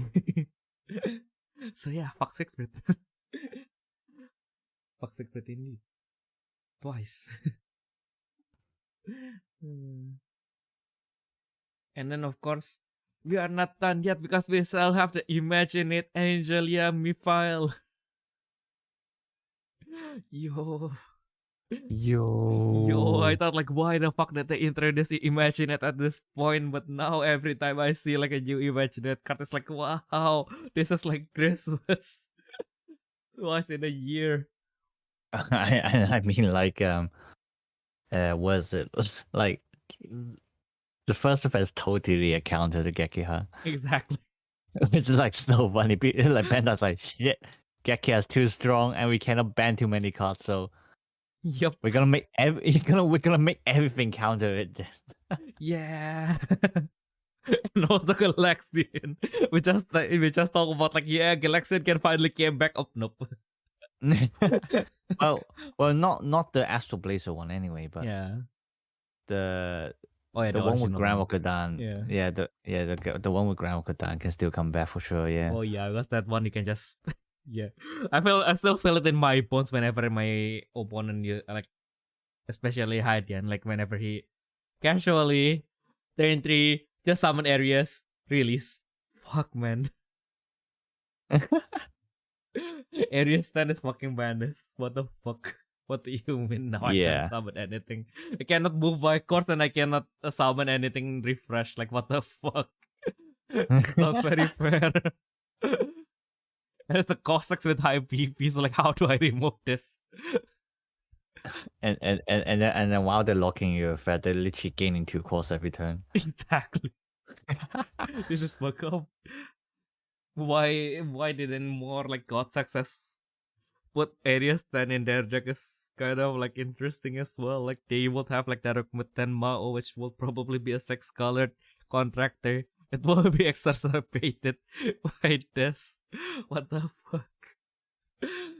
And also like with the problem with the whenever they make like new card, like they always do this like countering thing in every first set basically, right? Like basically every first set. Okay, so what is broken up to like until the last season? Let's counter that. Like piercing destruction is broken. Let's make it like everyone can just stay on the field exhausted and for free, and then your opponent get fucked in the process. Yeah, that's the series that happens in BS48. And then what else? Like if your opponent like, and then BS40 that like after the Advent Saga, you know, the have the golem that basically if your opponent performs Korin and their turn, the one that got banned. Oh yeah, that Granite one golem, which I spent £15 and it got banned before it arrived. Yeah, I spent way less, but it still got banned before it arrived because like I kept on forgetting to get them delivered, and then like after 2 months of like, okay, fine, like can you deliver them to me? And then like finally like I don't forget to remind them, and then they don't forget to put it in, and finally it's in my hands and it got banned. Yay! I waited 2 months for this just to get banned. What the fuck? This is fuck up.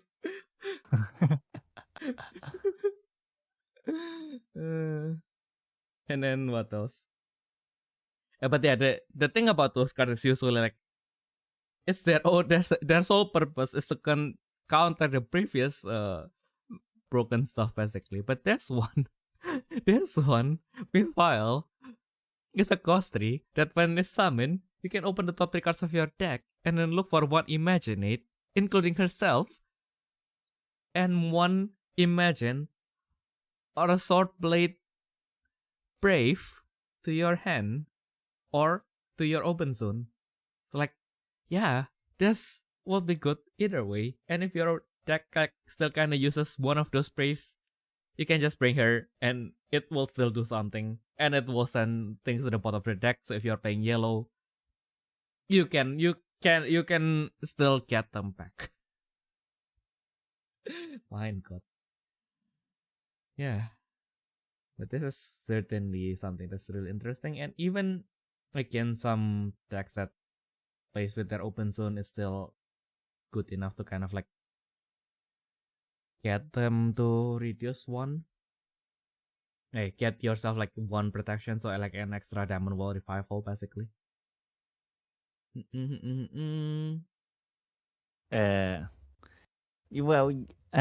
Actually. Yeah, actually imagine if you're playing Hermes. Well, I mean, oh yeah, if it's Hermes, then like yeah, imagine if it was if it's Hermes, they have to use all the saber. Oh yeah.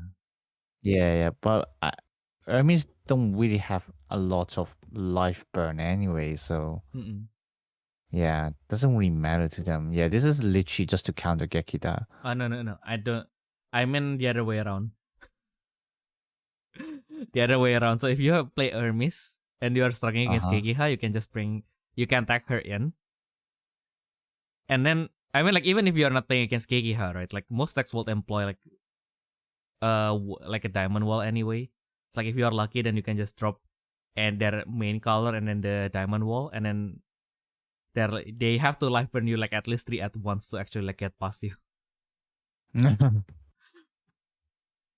Oh my God, that reminds me, like we're having like a mini like a Kamen Rider Cup in my server, and then like we were like watching others play, and then like this guy was just like digging so much, just so like his Fire Blaster can get to 3 life burns, even though his opponent only have 1 life left. and then I was like, wait for it. Maybe he's cooking. Maybe his opponent got like 3 diamond wall in hand or something like that. He didn't, which is a big disappointment. Imagine if he did though. That will be fire. It's like, okay, so now I will burn you. And it just oh my God, cash right through. But like, yeah, I was using Kuga, and today I was facing ZO2. So in my server it's best of 3. So like, but we only had 2 games because I destroyed him in both games. Jesus. Nice. So so basically, first game was intense. Like you can know immediately that it's using ZO2 because of like the deck size. Oh, okay. Like if you see like it, no matter if it's in collab or main set, if you see 50 cards, well, in collab, if you see 50 cards, it's 99% ZO2. So yeah, and then like what is it? Yeah, so like basically what I did was like I do my usual searching, then I set down like my Kuga, which can activate on offensive hat. And so I attack with ZO2, open Kuga, draw 2, use it to block. Okay, I block 1 attack. And during my turn, I use Chou Henshin, destroy up to 12,000 BP spirit. So I destroy ZO2. And then the second time he tried ZO2 again, and like that was amazing. Like I only had 2 calls to use, so I couldn't use Mark Soul because Mark Soul needs like minimum 3 calls. So what I did, especially since it kind of wiped my field, I only got my Nessus. So what I did is like I paid 2 calls to use a random Chou Henshin, which does nothing because I don't have any spirits. Oh yeah, so the Chou Henshin is basically only add 5k to one of my spirits, and so it does nothing. But what it does is that it ramps a core to Grand Wolf of Kuga. And then I use the grand skill of Kuga, and use the X-ray Chou Henshin to straight up destroy one spirit. And then destroy his CO2, so it's absolute cinema. Absolute cinema. And then guess how I end the game. Oh. So like basically what was it? Like he has 3 spirits on the field. And then I had 8 Kuga cards in my trash. Okay. And so I first used Chou Henshin, destroyed 2 of his spirits. And I self-deplete the Chou Henshin. I summon a random contract Kuga, self-deplete that one. So now I have 10 Kuga cards in trash. I summon my second copy of contract Kuga. Style attack step, Goran level 2 effect, return 2 cores. When I return a core to Chaser, which I did, I can immediately use a Chou Henshin without paying the cost from my hand. So I use the X-Rare one, destroy his last spirit, change with the contract Kuga, attack a level 2 effect. If I cannot destroy a spirit and my trash has 10 or more Kuga, burn 2 lives. and I ended him that way. It's like, damn, that felt so good. Yeah. Being able to win with the main deck's winning condition is always nice. No, right? Yeah. Yeah, we still have one more round. I already know I'm going to face the Vice player, so let's see how that goes. It's literally a race against time. Do you know what's the optimal way to play Kuga though? How? So basically, what is it? So Kabuto, yes, Kabuto, not Kuga. Kabuto has this Brave, which is 4 minus 3, and on attack, you can return 2 cores from your trash to your spirit. Okay. The lowest cost of Chou Henshin in Kuga is 2. And you have a lot of them.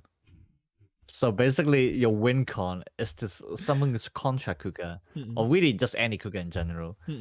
Slap the Brave on it, swing, return 2 cores, pay 2, Chou Henshin, swing again, return 2 cores, pay 2, Chou Henshin. If you had the optimal hand, you can do this by turn 2, going first. We are so back in the age of like using the change from like the first SD to just attack your opponent until they die.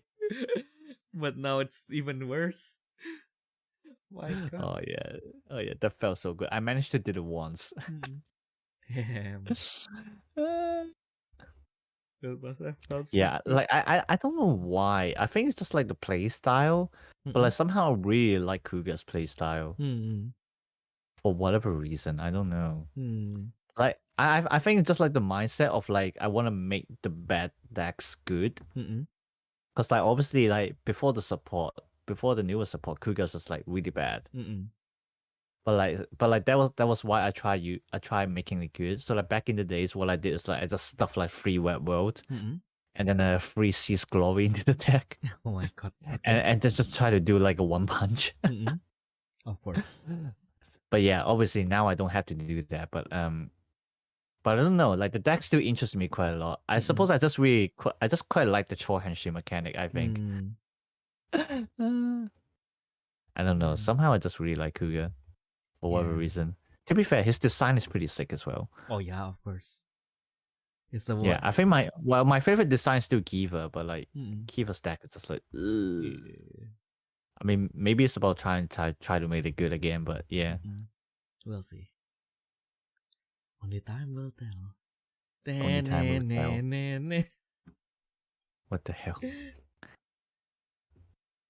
Oh wait, that's oh no, that's I was like thinking of Zio, but I was like playing the theme song for Build.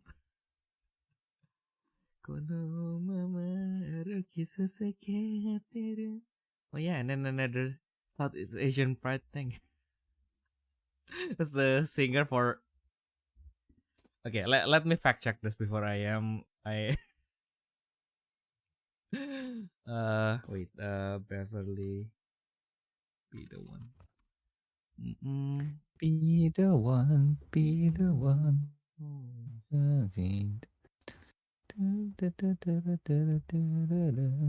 Oh yeah, so the vocalist for that song is from the Philippines. Yeah. I think I heard that one before. Yeah. Yeah. I mean, I think I heard of that fact before. Yeah. Because I actually really like the song as well. Yeah. Oh yeah, it's really nice. It's actually one of my first Kamen Rider songs. And it's a good entry to the thing. I really like Over the Course. Yeah, I heard the build is good, but like I don't know. At this point, I don't really want to give Kamen Riders another chance. Like I only tried like 5 series of them. None of them stick. Yeah. So I think with those quote unquote toy series, it's kind of like if you are not in it from the beginning, it's kind of hard to get into. Like I really like Precure as well, but like I can't really get into it as well. Oh my god, that reminds me. I have to watch is it Precure? I don't think it's Precure. I think it's something else. They just happen to collab with Aikatsu. I know. Pretty Rhythm. Oh, Pretty Rhythm. Yeah. Pretty Rhythm. Yeah, it's like different stuff. Yeah. Pretty Cure is basically just Kamen Rider but animated basically. Oh yeah. Yeah. And with girls. And with girls. Stellar guys. Yeah, and then they use makeup instead of masks. Because because like some Precures, like when they transform, like they basically just change their appearance completely. So like yep, in a way this functions. This is functionally identical to like how Kamen Rider changed their appearance, right? Although now in Kamen Rider it also doesn't really matter because they transform in front of their enemy. And then unlike in the older Kamen Riders, where the enemy basically the enemy basically is one and done. So basically when they die, they don't come back anymore. So like even if they transfer in front of the monster, nobody will still know who they are. But now like Kamen Riders just transform in front of their enemy, and then like their enemy already know them from the start, and then there are even the recurring enemies like know them from the start. So like yep. Yeah, I don't know why they haven't really like just attacked their house directly. But I guess yeah, that will be way too cheating, so maybe that's why. But come on, like do you think like an organization as big as Smart Brain wouldn't think about that, like spying on his house and like just outright like like sending people with AK to kill him? Like why?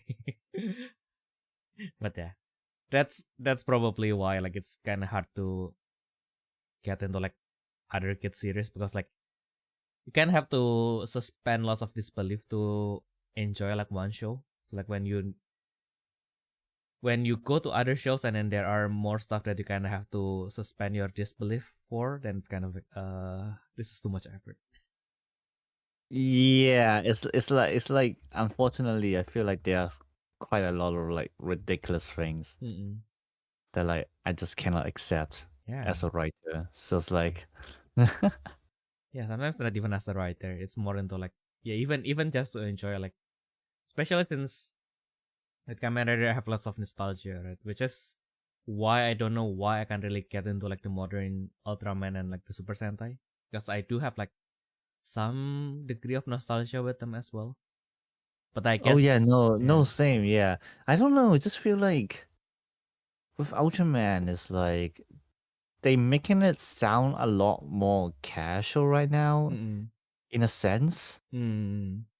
Cause like if you think about it, if you watch something like what is it? Tiga. You know, like the storyline is like really serious. Not gonna lie. Yeah. Like literally like every episode talks about social problems. I'm not even joking. That you may not understand as a kid, but when you watch as an adult, you'd be like, Jesus Christ, those topics actually pretty dark. It's like obviously it's still a kids show, so like they didn't make it like really really dark and depressing, anything like that. But like it's like it's basically they like to do like a social awareness with it. Mm-mm. Yeah. And but like still it's like wow, time to digest. Like that kind of No, right.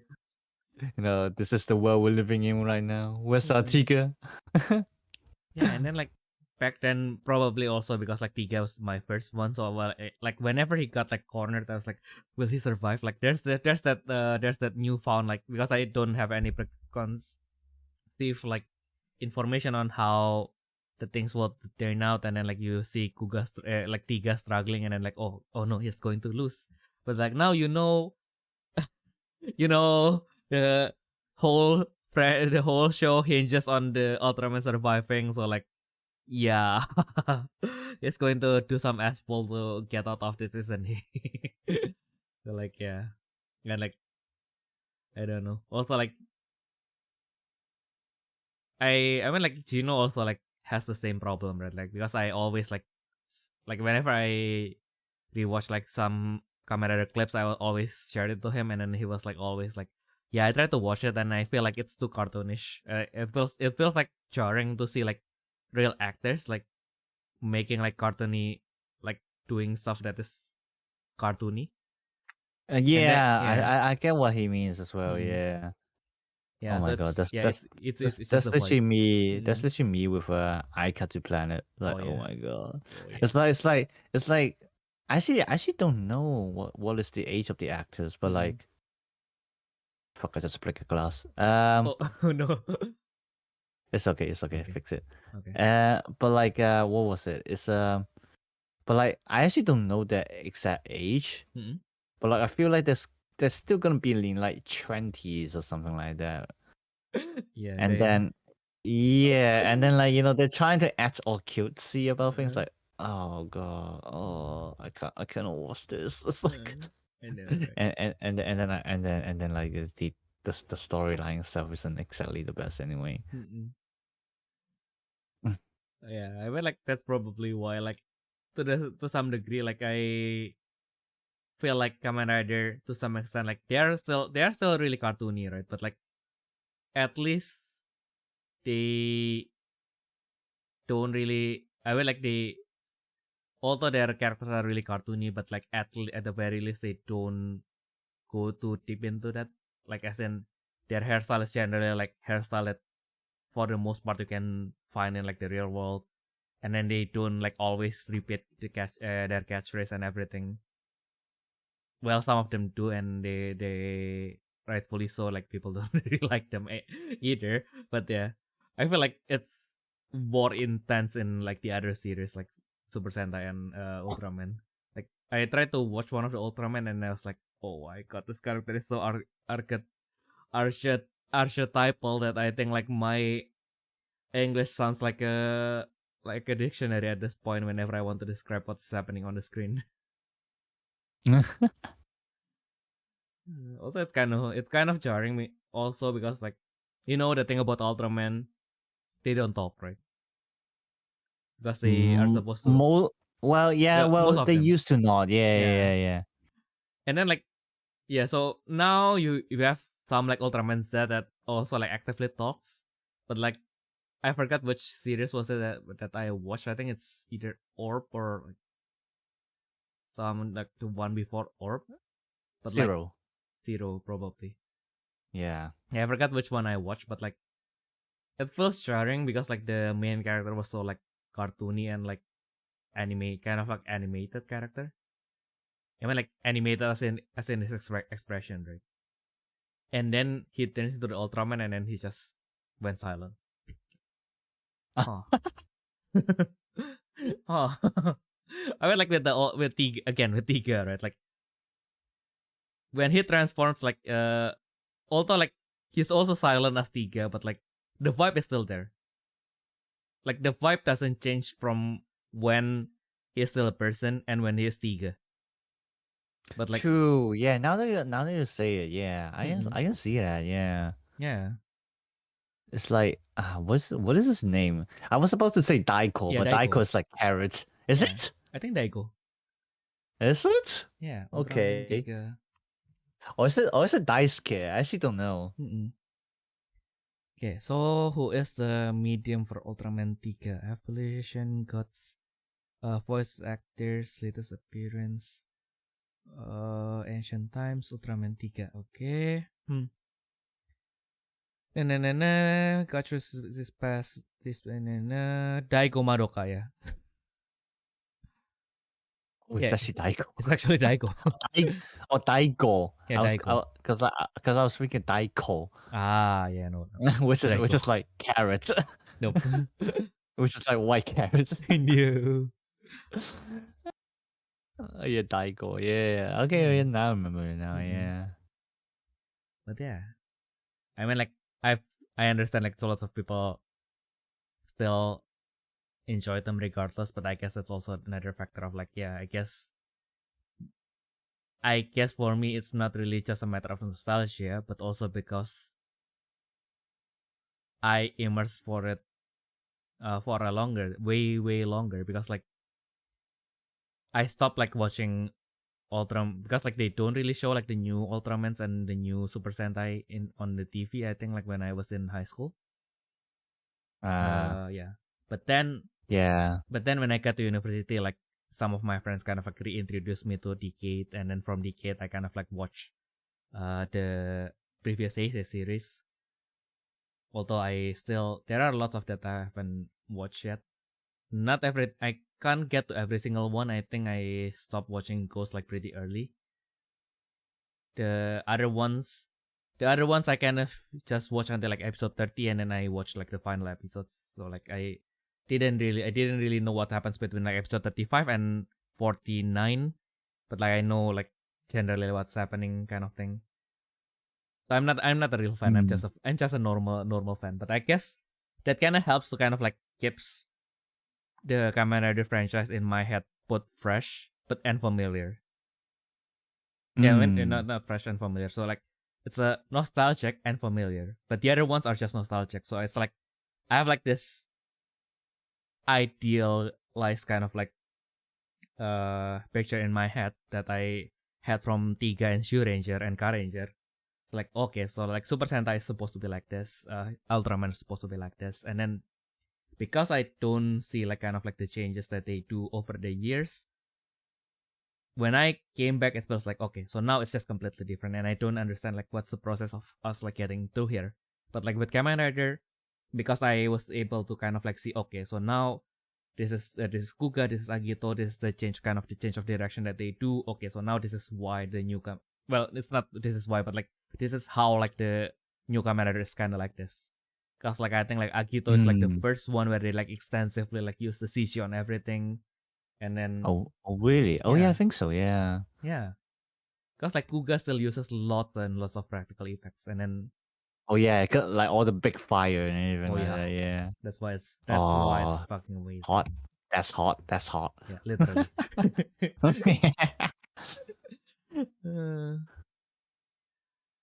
Yeah, I really like Den-O as well. It's fun. I mean, like again, we are talking about like cartoony characters. Like Den-O is the cartoon of like Kamen Rider, but it's like really fun to watch.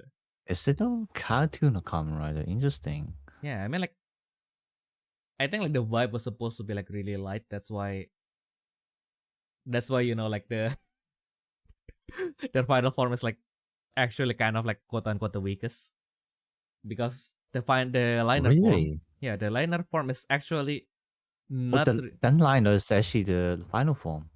Oh no, the liner form, right? No, climax form.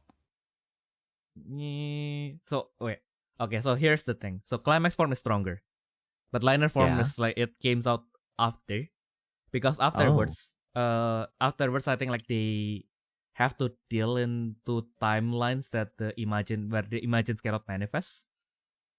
Oh my god. So basically, because of that, he cannot transform into Den-O, right? I mean, like he cannot use like his the forms with the imagines.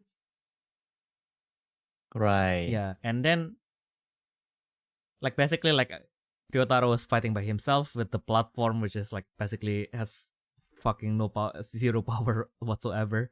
And then like when he was struggling, like they suddenly had the ass pull of like somehow they cannot manifest their power fully, but they can manifest into like this weapon that Ryotaro can use to transform into the liner form.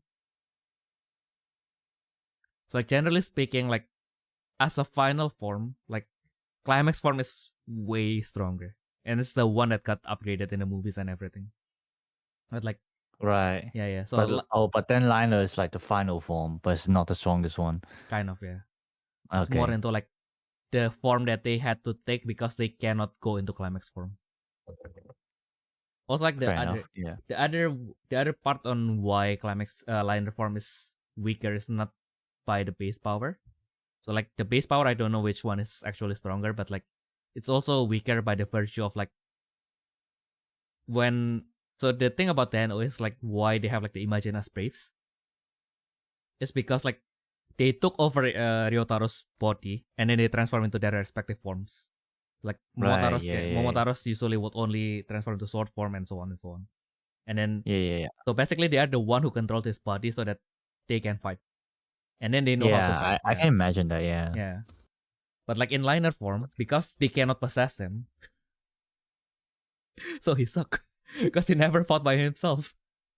Kind of like, yeah, that's kind of. God. Yeah, when like he was like I mean like, it's not like he don't want to, but like he just can't. He was like a really clumsy guy. He's just a really good, like the usual like good but like really clumsy guy, and that's why like he got possessed and got possessed easily, and then like they fight for him.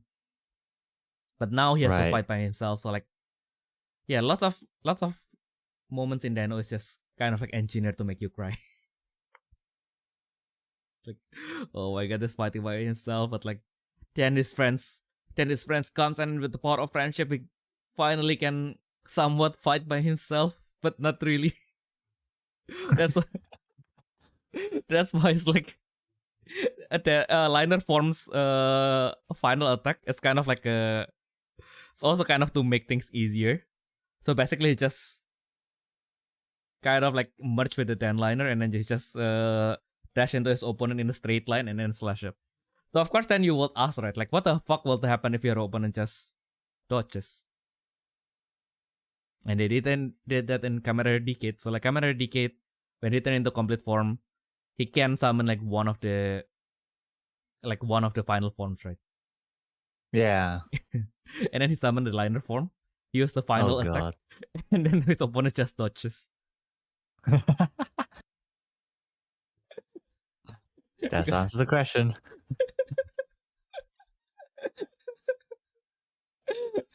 You know, right? I did it. Like, like they always said, like, you can have your questions answered, but are you ready for the answer?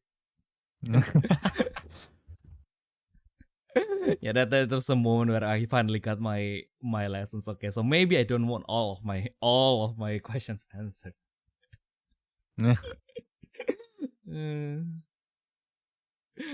Oh yeah, and also while I was laughing, I look at my file again, and I just realized like she mentioned that she brought all the braves that April wants to use, and one of them is actually like the Gekomajin. Yeah. Yeah. It's like, I brought your Gekomajin as if it's a toy. What the fuck? But I guess that works. It's going to be a 6-color brave anyway. Hopefully it won't be expensive. Copium. Yeah. And then next up we have the Koku Ao, the Black Something Star Thunder's Dead King, which basically wants to get you to manifest as much as you can. Yeah, this one it's actually really good. You can change someone as well. It's crazy. Yeah, at first I was like crazy, super crazy. At first I was like, oh yeah, so basically even when you don't have like the most perfect hand, but as long as you have at least like 2 other manifests in your hand, you can burn 3, so that's still a burn 2, so it's still like really good. And then I saw my friend just saying casually like, oh yeah, but you can just imagine if you have like this guy just retain everything every single one of your core with the this King Z, and then you summon this, and then you attack, and then you use its effect to summon another Thunder Z King, and then another Thunder Z King, and then Thunder Z Aquila, and then now in one attack you just burn 3. It's like, wow, all right, you can do that.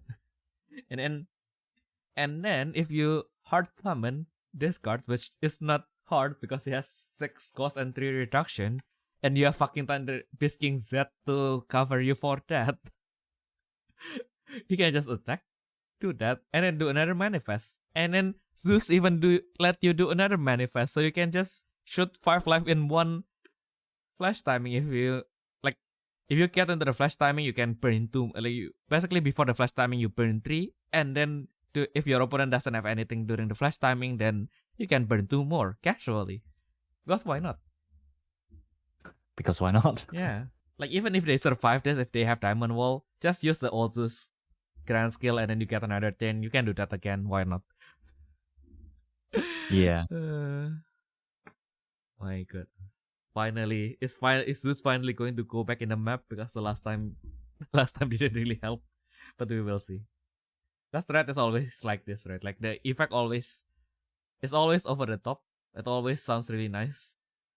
But when you actually bring them out, it's kind of like either it doesn't help the deck, or it's like, because like also the thing about red is usually it's usually going to be mid-range, right? It's going to win when you can summon your caustic spirits, basically. So like whenever you have like a boss that is like cost 7 or more, then yeah, it's rare that they are going to see any play, especially if you have to hard summon it, because like the deck will then even reach that stage, or it will win before that. So like if the boss has 7 or more cost, cringe. 6 Yeah. 6 is the shit. Yeah. Yeah, because like they always have like boss that like 8 costs, when attack, burn 2, burn 3, destroy your opponent's whole field, never use. Yeah. That's the beauty of playing red. And that's always the sad part, right? Because like whenever you actually want to make a red deck, it's basically usually because you see the postcard and then like, wow, this card looks amazing. I mean, like, the art looks amazing. I wanted to win with this card, and then like you never get the chance. It's like, yeah. Because like I played Machine Dragon, right? And then like, oh, Astra. I bought like the Secret Astra Dragon. I want to win with this card, and then like, yep. How do I win?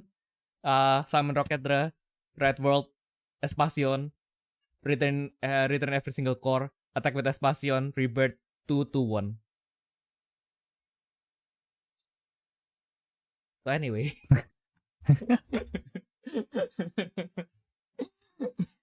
It's like, well, this is awkward. I did win, but I didn't win the way I wanted to do. So is it even worth it? I spent money on this. I spent money on this because apparently other people think this is an engine, so it's broken and you need to pay more for this. I wanted this as a fun pet deck. Nah, granted I don't pay. Never fun. Yeah, granted I don't pay that much for Espacion. I think I pulled all my Espacion from my boxes, so at least there's that. But you pay for the boxes. I guess, but I mean like the price of the Battle Spirit is not on the level of Pokemon yet. But like the prices of the singles doesn't affect the price of the boxes itself. Kind of thing. I mean, like, with Pokemon, if the price of the singles like got maintained, then the box will be more expensive. Right? But with Battle Spirits, even if the singles kind of jump, like the box will stay the same price. So like at least I paid, like, I didn't pay like especially extra for the card, kind of, instead of like not paying anything. Yeah, I mean, like, it's also like the case of like, okay, so let's say like the fair price for Espacion is like 500 yen. At least I don't pay like 1200 just to get the Espacion, kind of thing. Yeah. So that's a saving grace. And after I play it, I realized I just can't do it because like Machine Dragon is a very needy deck, and like it is really good. Every single card of that in that deck is very good at destroying one single thing. And for some reason, I never do the destruction that I needed. Like whenever I play play against someone that has like lots of good nexuses and they don't have that much useful spirit, like my nexus destruction never came to my hand. I never drew my I have like 3 Cosmic Red Dragon and 3 Dragon Mirage and 2 Cosmic Red Dragon, and none of them went to my hand. And then I face against a deck that has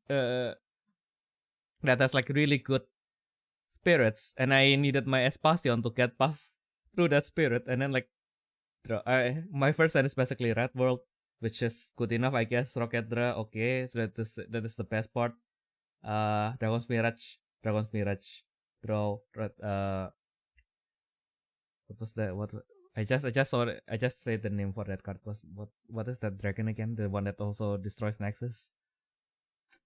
God damn. I just say the name. Huh? No, wait, no. Rocket Draw is drawing. What am I saying? Yeah. Fuck, the one that also returns to your hand when your opposing spirit is destroyed. I just said the name and I already forgot. What the fuck? What the fuck? What? Yes, a common cost for Machine Dragon. You mean no? You don't mean no. Freaking hell, I can't remember as well. Yeah, it's a PS 58. It's a 58. 57. I think it's in the same set as Spell Traum. Mine God. Cosmo Red. Red? Cosmo Red Dragon. Yeah, Cosmo Red Dragon. Yeah, it's like whenever like my opponent has only spirit, this like Cosmo Red Dragon always goes to like clock my hand. It's like, oh my god, I could have done something if I just threw one single Espacion and I didn't. Yeah, that's a pain. And also like with Red is also like everything's very subtle, right? Like you do your combo, you draw 5 cards, and you don't draw the one single card that you needed. Like the one time where you play against like a one shot deck, and then like, okay, so Diamond Wall will stop this. Where is it? It's like you draw 6. You have 8 cards in your hand. 0 Diamond Wall. If it goes back to your turn, your opponent wouldn't survive. But it will never go back to your turn, because you never draw your Diamond Wall. And there's always a subtle thing about like when I play that deck. Maybe my build is just wrong. Maybe I mean like it's a bad deck, so I don't like put like every single like strong card there. But like yeah, it was like, oh, this deck is like weirdly like slow in some places as well. Yeah, no, it is a slow deck. Yeah. Yeah. So I don't know. We'll see. It's more like a control deck, really, Machine Dragon. Yeah, it's a control deck that is really good at destroying one thing per card. Yeah. So like it's like designed to be an anti-meta deck, but like that's about it. Exactly. And that's kind of the problem. Hey, I mean, it has to a problem. Yeah. Yeah. But yeah, it's not the problem. It's the challenge that we have to overcome as Machine Dragon players. I mean, to be fair, you might be able to bring it out to play again now. We'll see. Well, like last time I tried to, and then like I deployed the Dragnautilus and my turn, and my opponent just screamed me. Like I have like 1 life left, so like okay, so now even if I draw my Diamond Wall, it's not going to do anything. Yeah, I tried bringing it against Gekiha, and it's like too slow. Yeah, I can't.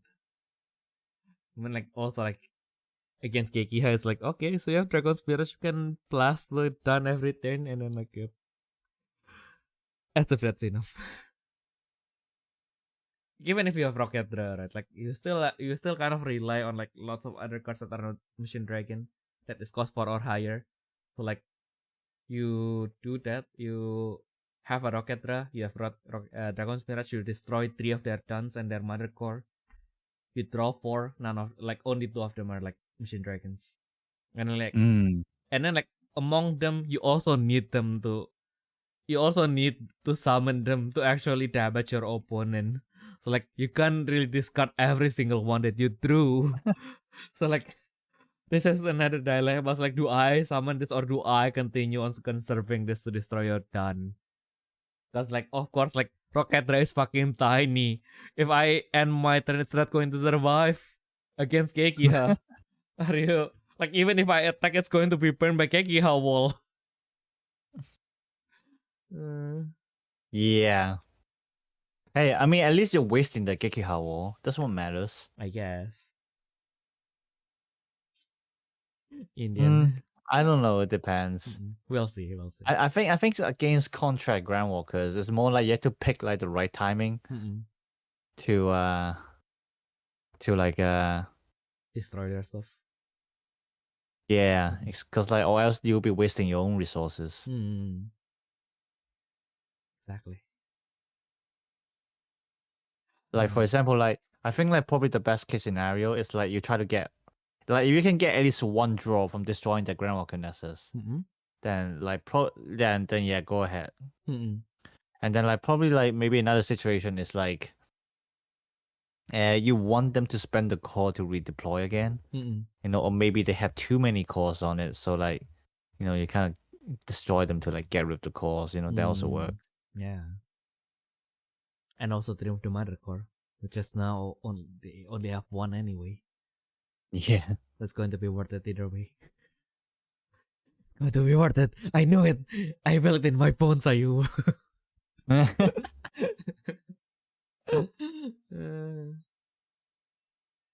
And of course, to close things up, we have another new postcard, which is the Beetle Cannon. Yay! Well, oh my god, this one's so good. Freaking hell. Yeah. Removal in green? Yes, please. And then you can activate the contrast skill without paying the cost. What the I know, right? Oh my god. And then the level 2 effects are burn. You can burn 3 max, which is crazy. Oh Jesus. Yeah, because you set down a burst and then 2 mirage. Yeah. Oh my god. In green, no less. Yeah. I think my friend also said that now you don't have to, when you pass the turn to your opponent, you don't need to just accept whatever they throw at you. Now you can fight back finally. Yeah. Oh yeah, that as well. Yeah, it's a really good defense in general. Yeah. Because as we established against fucking Secret. No, people are saying people are saying that they might just ditch the concluser. Oh yeah, everyone. I think everybody and their grandma say that. Yeah, cause oh yeah, this is a concluser as well. Oh yeah, this is it's not a devotee, which is very interesting. Oh yeah, but yeah, so people say we're just gonna ditch the original one, and then yeah. Okay, so now it's the second coming of Lightning Candy. My goodness. I still think they do right, boy. Fanatic act dirty. But I think it happens with lots of bosses as well, right? I mean Thunder Leon is not weak, but of course people again it's the same problem. Thunder Leon is a cost 8, so that's probably why. Yeah. But you see Thunder Beast King that it's a cost 6. That's why it's the code. I don't think that's how it works for sure. Yeah. Yeah, I don't know. Whatever you say, whatever you convince yourself, Theo. Yeah, I don't know. It's okay. At this point, I am convinced. If the postcard is cost 8, yep, that's going to work. But then also Thunderset Leon, to be fair. Well, Hades cast be what? Yeah. Oh yeah, Hades is the Actually, no. anomaly. Yeah. No, look at the ban list. Like most of the purple ban cards are cost 8. Oh yeah, purple Or is limited, whatever, yeah. purple is like the antithesis of red, I guess. No, Maybe, yeah. I was just talking about red because like red is Alright. red is kind of like the mid-range color, right? That's like Kinda, yeah. yeah. I think depends on what you play. Yeah, I think like only yellow is kind of like designed to kind of like be the low cost color. I mean like red aside from Bladra, I guess.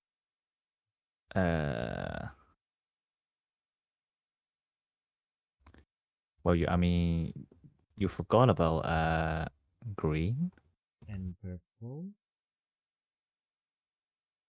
Purple is like, Yeah, purple I is don't the know. heaviest. I don't know. Purple is like weirdly heavy. They are always so subtly heavy. So like when, especially because I can't understand purple. Like, purple is like the one color that I always try to build, but like always failed. But I feel like the problem is I always came to purple with the mindset of playing like mindset that kind of works for yellow, white, and blue. Like even blue is kind of like sometimes it's the hit or miss, but like it kind of works for like purple, yellow, and white. But like when I bring that same mindset to purple, it's always like, okay, so I'm confident I can do all of this crazy stuff, and then I do that, and okay, I have 8 hands, I can summon 1. So which one do I choose? Because like the moment I summon the first one, if I summon the next one, it wouldn't really lead me to the win condition yet. And I wouldn't have enough to suddenly I don't have enough to play my defensive. So like, that's weird. I have like 5 symbols on my field, and I still feel like I am spending so much just to summon 1 spirit. And it's I mean you can still summon your win condition eventually, but yeah, it just feels weird. Yeah. Like even with the Dark Snake, right? Like theoretically, like if you can get like your Grandwalkers early, you can kind of like get lots of stuff that Shenmado can summon. So like, oh okay, so like it's really nice because I really like high roll tech, so I just like, yep, I will just hope that I can summon like lots of good stuff, and then like I attack with Shenmado, and then I realize I only have 2 cores left. So I was supposed to be able to summon 3. I can summon 2 if I sacrifice Shenmado, I guess. Like if I summon the Alberry, the white one, I can core push, but like Shenmado would have died at that point.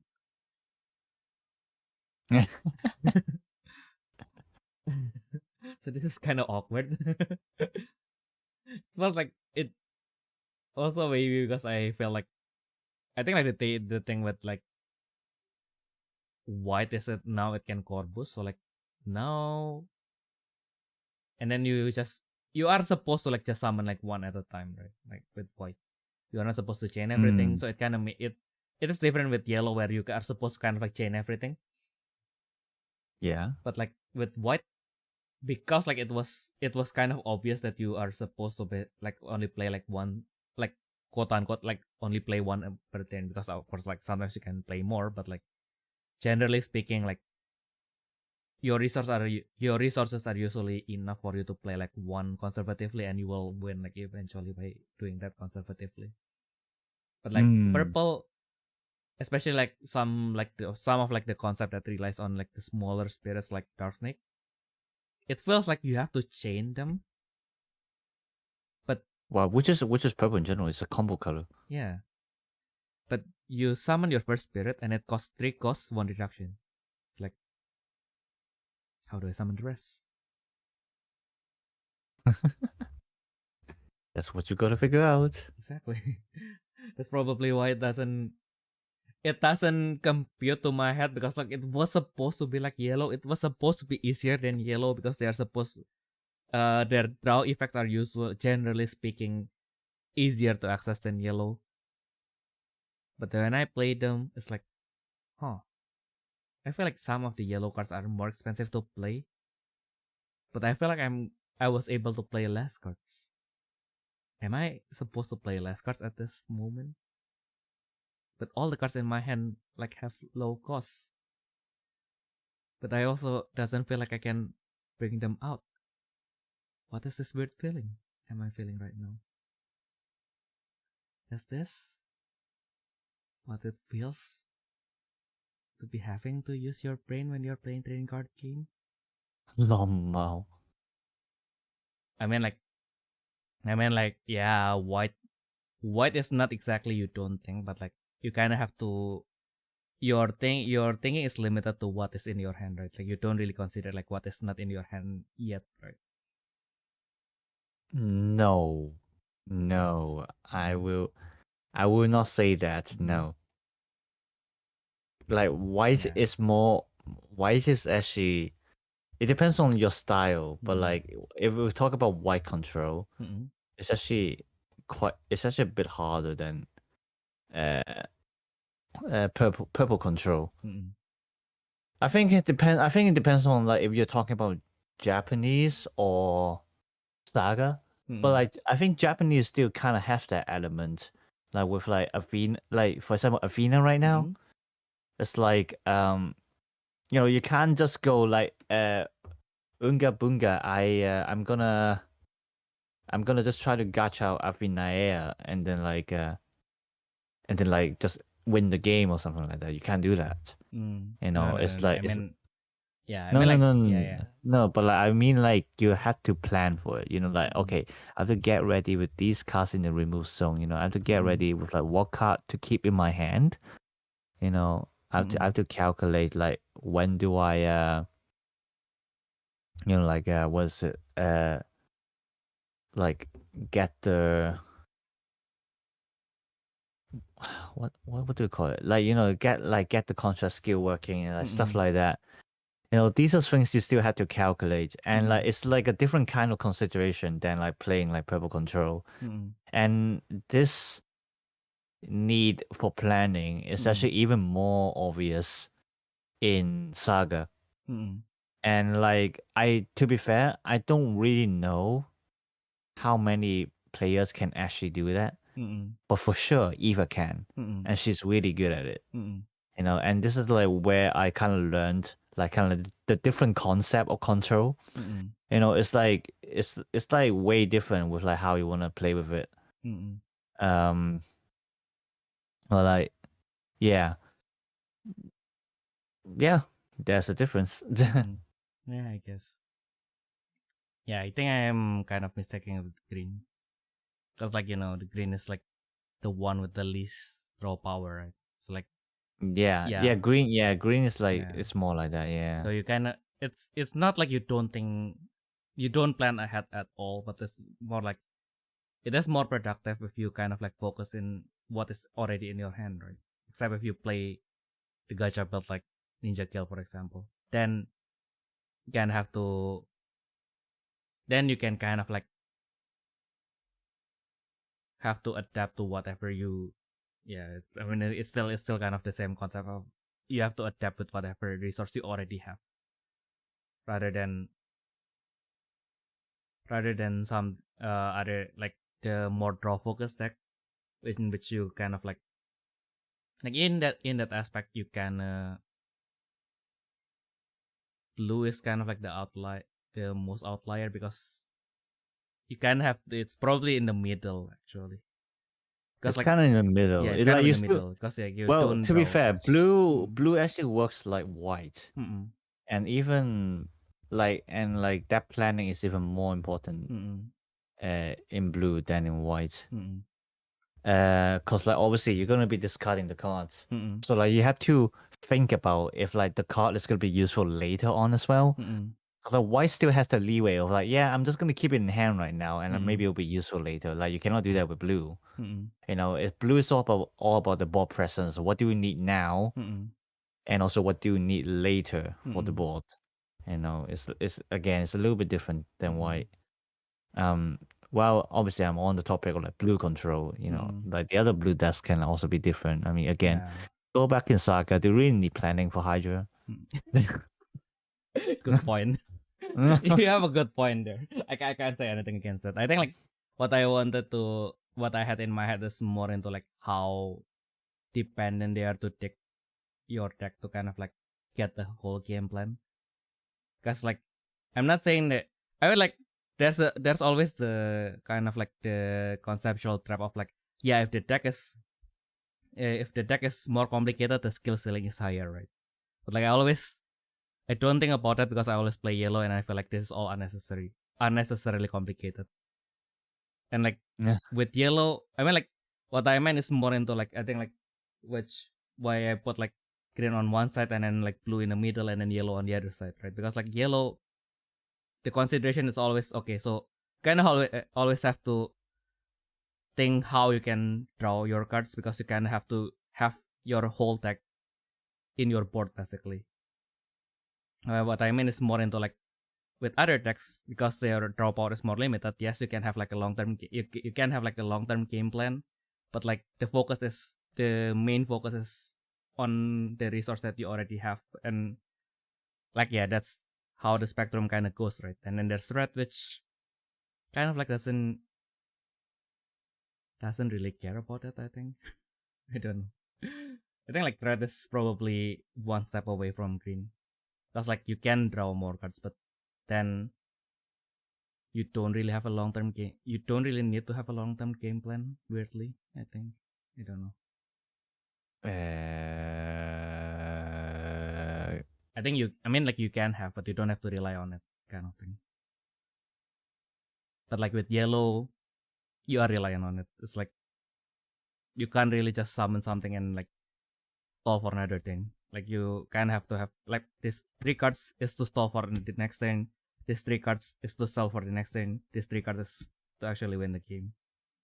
But that's then you go to white and purple in which okay. So I have this long term plan. I have this one card that can get me to that plan. You play it one by one and then like go. Well, probably before that's blue. Yeah, I don't know how. Yeah, I think my mind is already too jumbled, so I don't know how to explain. And it's not well cooked yet, so I guess it's not well cooked yet. I have to cook harder. So because there's this spectrum is more into like how reliant on you on your long term plan, in which there's green and then yellow, and then everything else is in between. And blue is in the perfect middle. Because like kinda. Because like you draw a lot, but like you don't increase the number of cards in your hand. So like in a way you are going to emit, you are relying on your long term plan, but you are also restricted by the number of resources that you have. Kind of thing. Yeah. Yeah, I guess. Yeah. So like and then like between blue and yellow is like the purple and white, in which they are not as limited as what the resource that they have, but they are also not like even if their long term plan, as long as you went to your long term plan, even if you don't reach the long term plan, you can still fine. You are still fine, kind of thing. But like with yellow, yeah, I mean like now with the modern decks, I guess it's kind of like more shifting to the left. But like generally speaking, it is complicated. It sometimes you see the deck and it feels like it is complicated for the sake of being complicated, which is not a good thing. Doesn't make you big brain. This just means during the deck building is probably where you will be thinking the most, and then you practice with it, and then you remember like some patterns, and then you will be repeating like this 15 patterns that you will be using again in most games. And if this 15 patterns don't work, probably nothing will. Yeah. That's kind of like the sad part of playing yellow. It's like, yeah, the deck is like, can be, if you find like the good pattern, then the deck can be broken, but like, if you cannot reach one of these 15 patterns that you already pre-made, then yeah, it's going to be really hard to kind of like ban it to like other direction to the 16 pattern, because like, I mean, like, if it's during practice, then it's not going, you are going to do that when you find the first 15 patterns anyway, right? But in tournaments, okay, fuck. Now the stake is higher, but you have to find the 16 pattern now. And the deck cannot really be banned to that, and you cannot change anything in your deck after this match is over, so that's another problem. And then there's red. Fuck red. Because they are like, fuck red. Yeah, because they are like, they don't really rely, they are not reliant on having a long-term plan, and they are not limited by the resource that they have. They are like, yeah, I think like in the end, like red Yeah, is the I mean red control is basically just like, what can I destroy? What can I destroy this thing? Exactly. But like, even if I can't destroy, but I can draw 3 cards that can destroy that card. So like, fuck you. I don't have any plans except for like fucking your board. Yeah, man, basically, yeah. Like, my long-term plan is to not have any plan. Yeah, my long-term plan is to keep your board empty. That's Exactly. my plan. Yeah. Yeah. You want to have a spirit? Fuck you. No, that's cringe.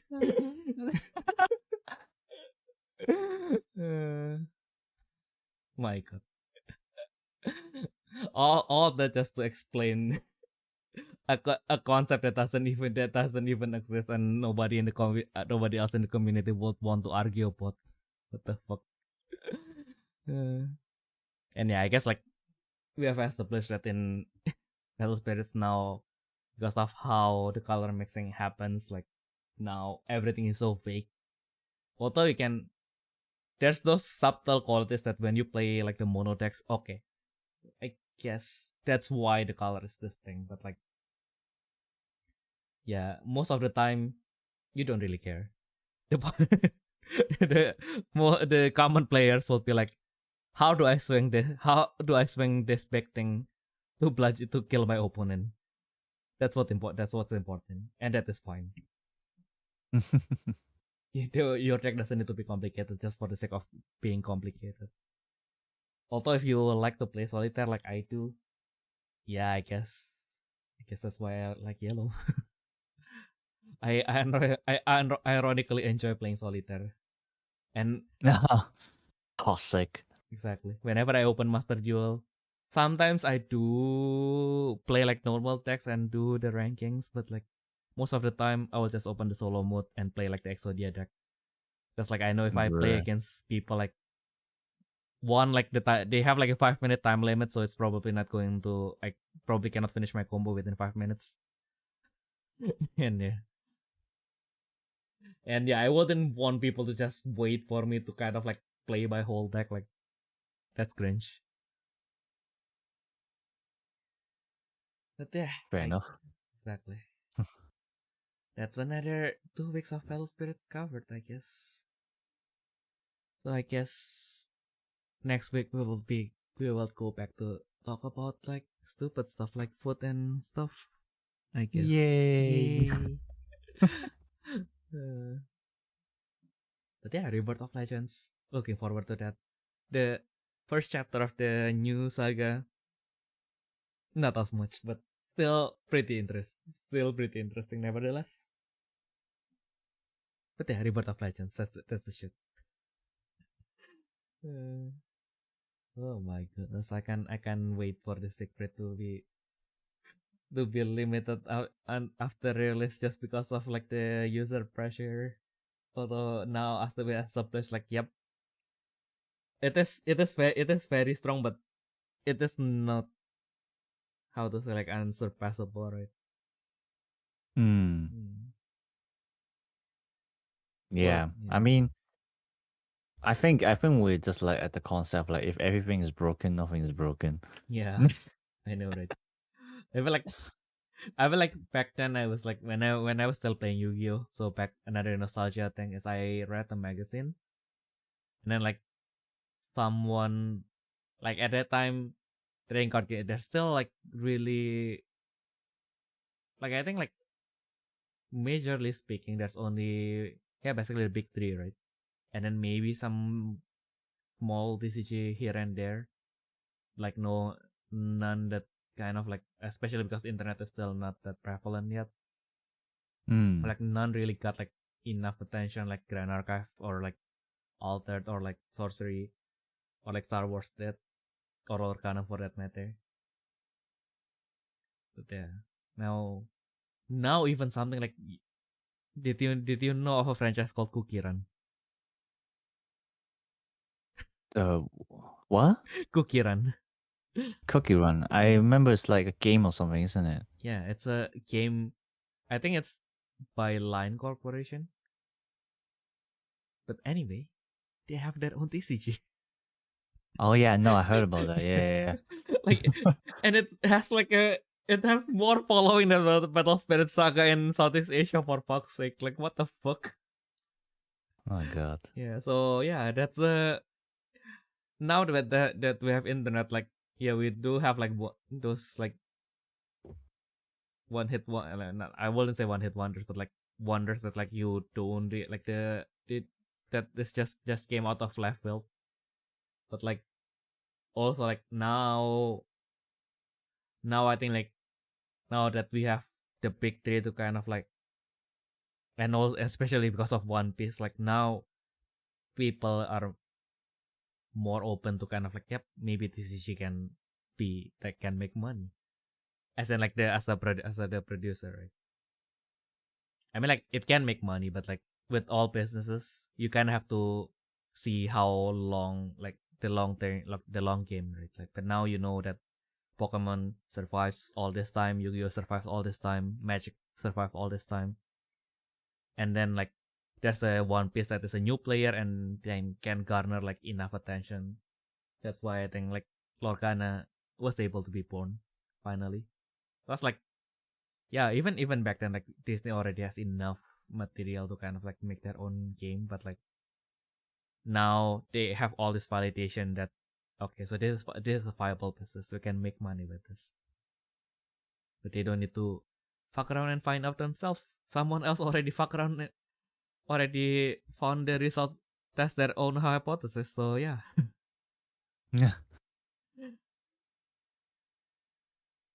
So back then there, yeah. So I got distracted.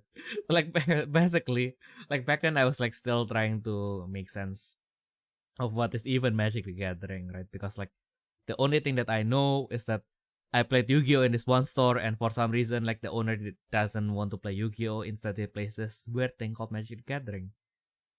I don't understand why, because there's no cartoon made for them. Like, why do you want to play something that is not a merchandise, basically, right? That's my thing as a kid. But like, then there's this one article that I read in a magazine, and then it just said that, yeah, so we made this one. So we are like the designers are like Magic, like top Magic players, and then like they said, yeah, so we make everything broken so that everything is balanced now. I read that in 28 or 9 ish. Like yeah, from the time where Battle Spirits was born, someone actually said that, and then now history repeats itself when you say that.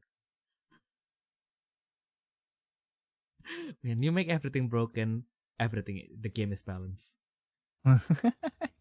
Exactly. Yeah, it's called the Epic Trading Card Game, by the way.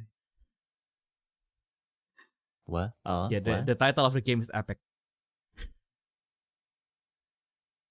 Okay then. Yeah, that is, yeah. I mean, like the decision that says that, like, I mean, like the designer of the game kind of like, yeah. So we are going to make everything broken so that everything is balanced.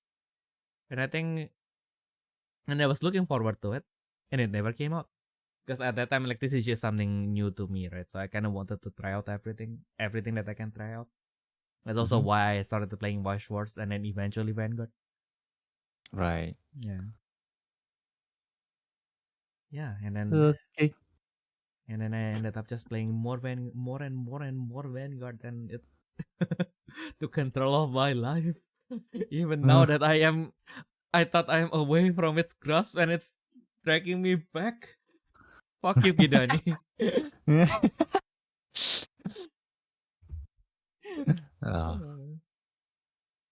Yeah, I mean, like, I have lots of friends who play Vanguard, so I don't want to wish anything bad on for the game. But sometimes I do wish that Takaki Kidani, the CEO of Bushiroad, would like experience some minor inconveniences, like he will spill his coffee or something today. Yeah. Exactly. Experience minor convenience. Yeah. I don't know. I just always love that phrase for whatever reason. Yeah, I don't know that. I mean, like, it's kind of a cop out that you kind of wish something bad happened to them, but like also I dislike that person, but I do not want them there, so I just wish yeah, them minor inconvenience. exactly right. Like, if enough people wish for that, like, they will have like a series of minor inconveniences, in which probably dying will be better for them. No, bro, that's so evil though. I know, right? Like, imagine if you woke up and then you realize you woke up on the wrong side of the bed. Okay, and then fine, and then like you try to wake up and then you realize your slippers are gone. You turns out you were too drunk last night and you forgot to wear them to your room. Okay, fine. Your feet will be a little bit dirty, but that's fine. You go to your feet will be a little bit cold. You go to the shower room. You thought like, okay, my day will start now, and then you realize you ran out of soap. It's like, oh my god. So now I already took off everything. So I have to take some fabric, go to the cabinet, and then like, turns out I forgot to close the door. So now a big breeze was like touching my bare skin. Like, this is really cold, but I have to just go get the soap, and then like you grab the soap and then you try to open it, and then turns out like there's a minor defect on the cap. So like now the soap just went all over the floor, and like and there's still enough soap to kind of like get you through this one shower, and then like you turn off the water, and then turns out when you were dropping the soap and you were recovering it, you kind of like, how to say, you hit on like the temperature control tab, and then now it's 1 degree, like 5 degree hotter than you like it to be, and then it's fine, you can just fix it. Now it's fixed, and then turns out you are like, you put on your soap and everything, and then the water is just gone. Turns out there's an emergency maintenance today.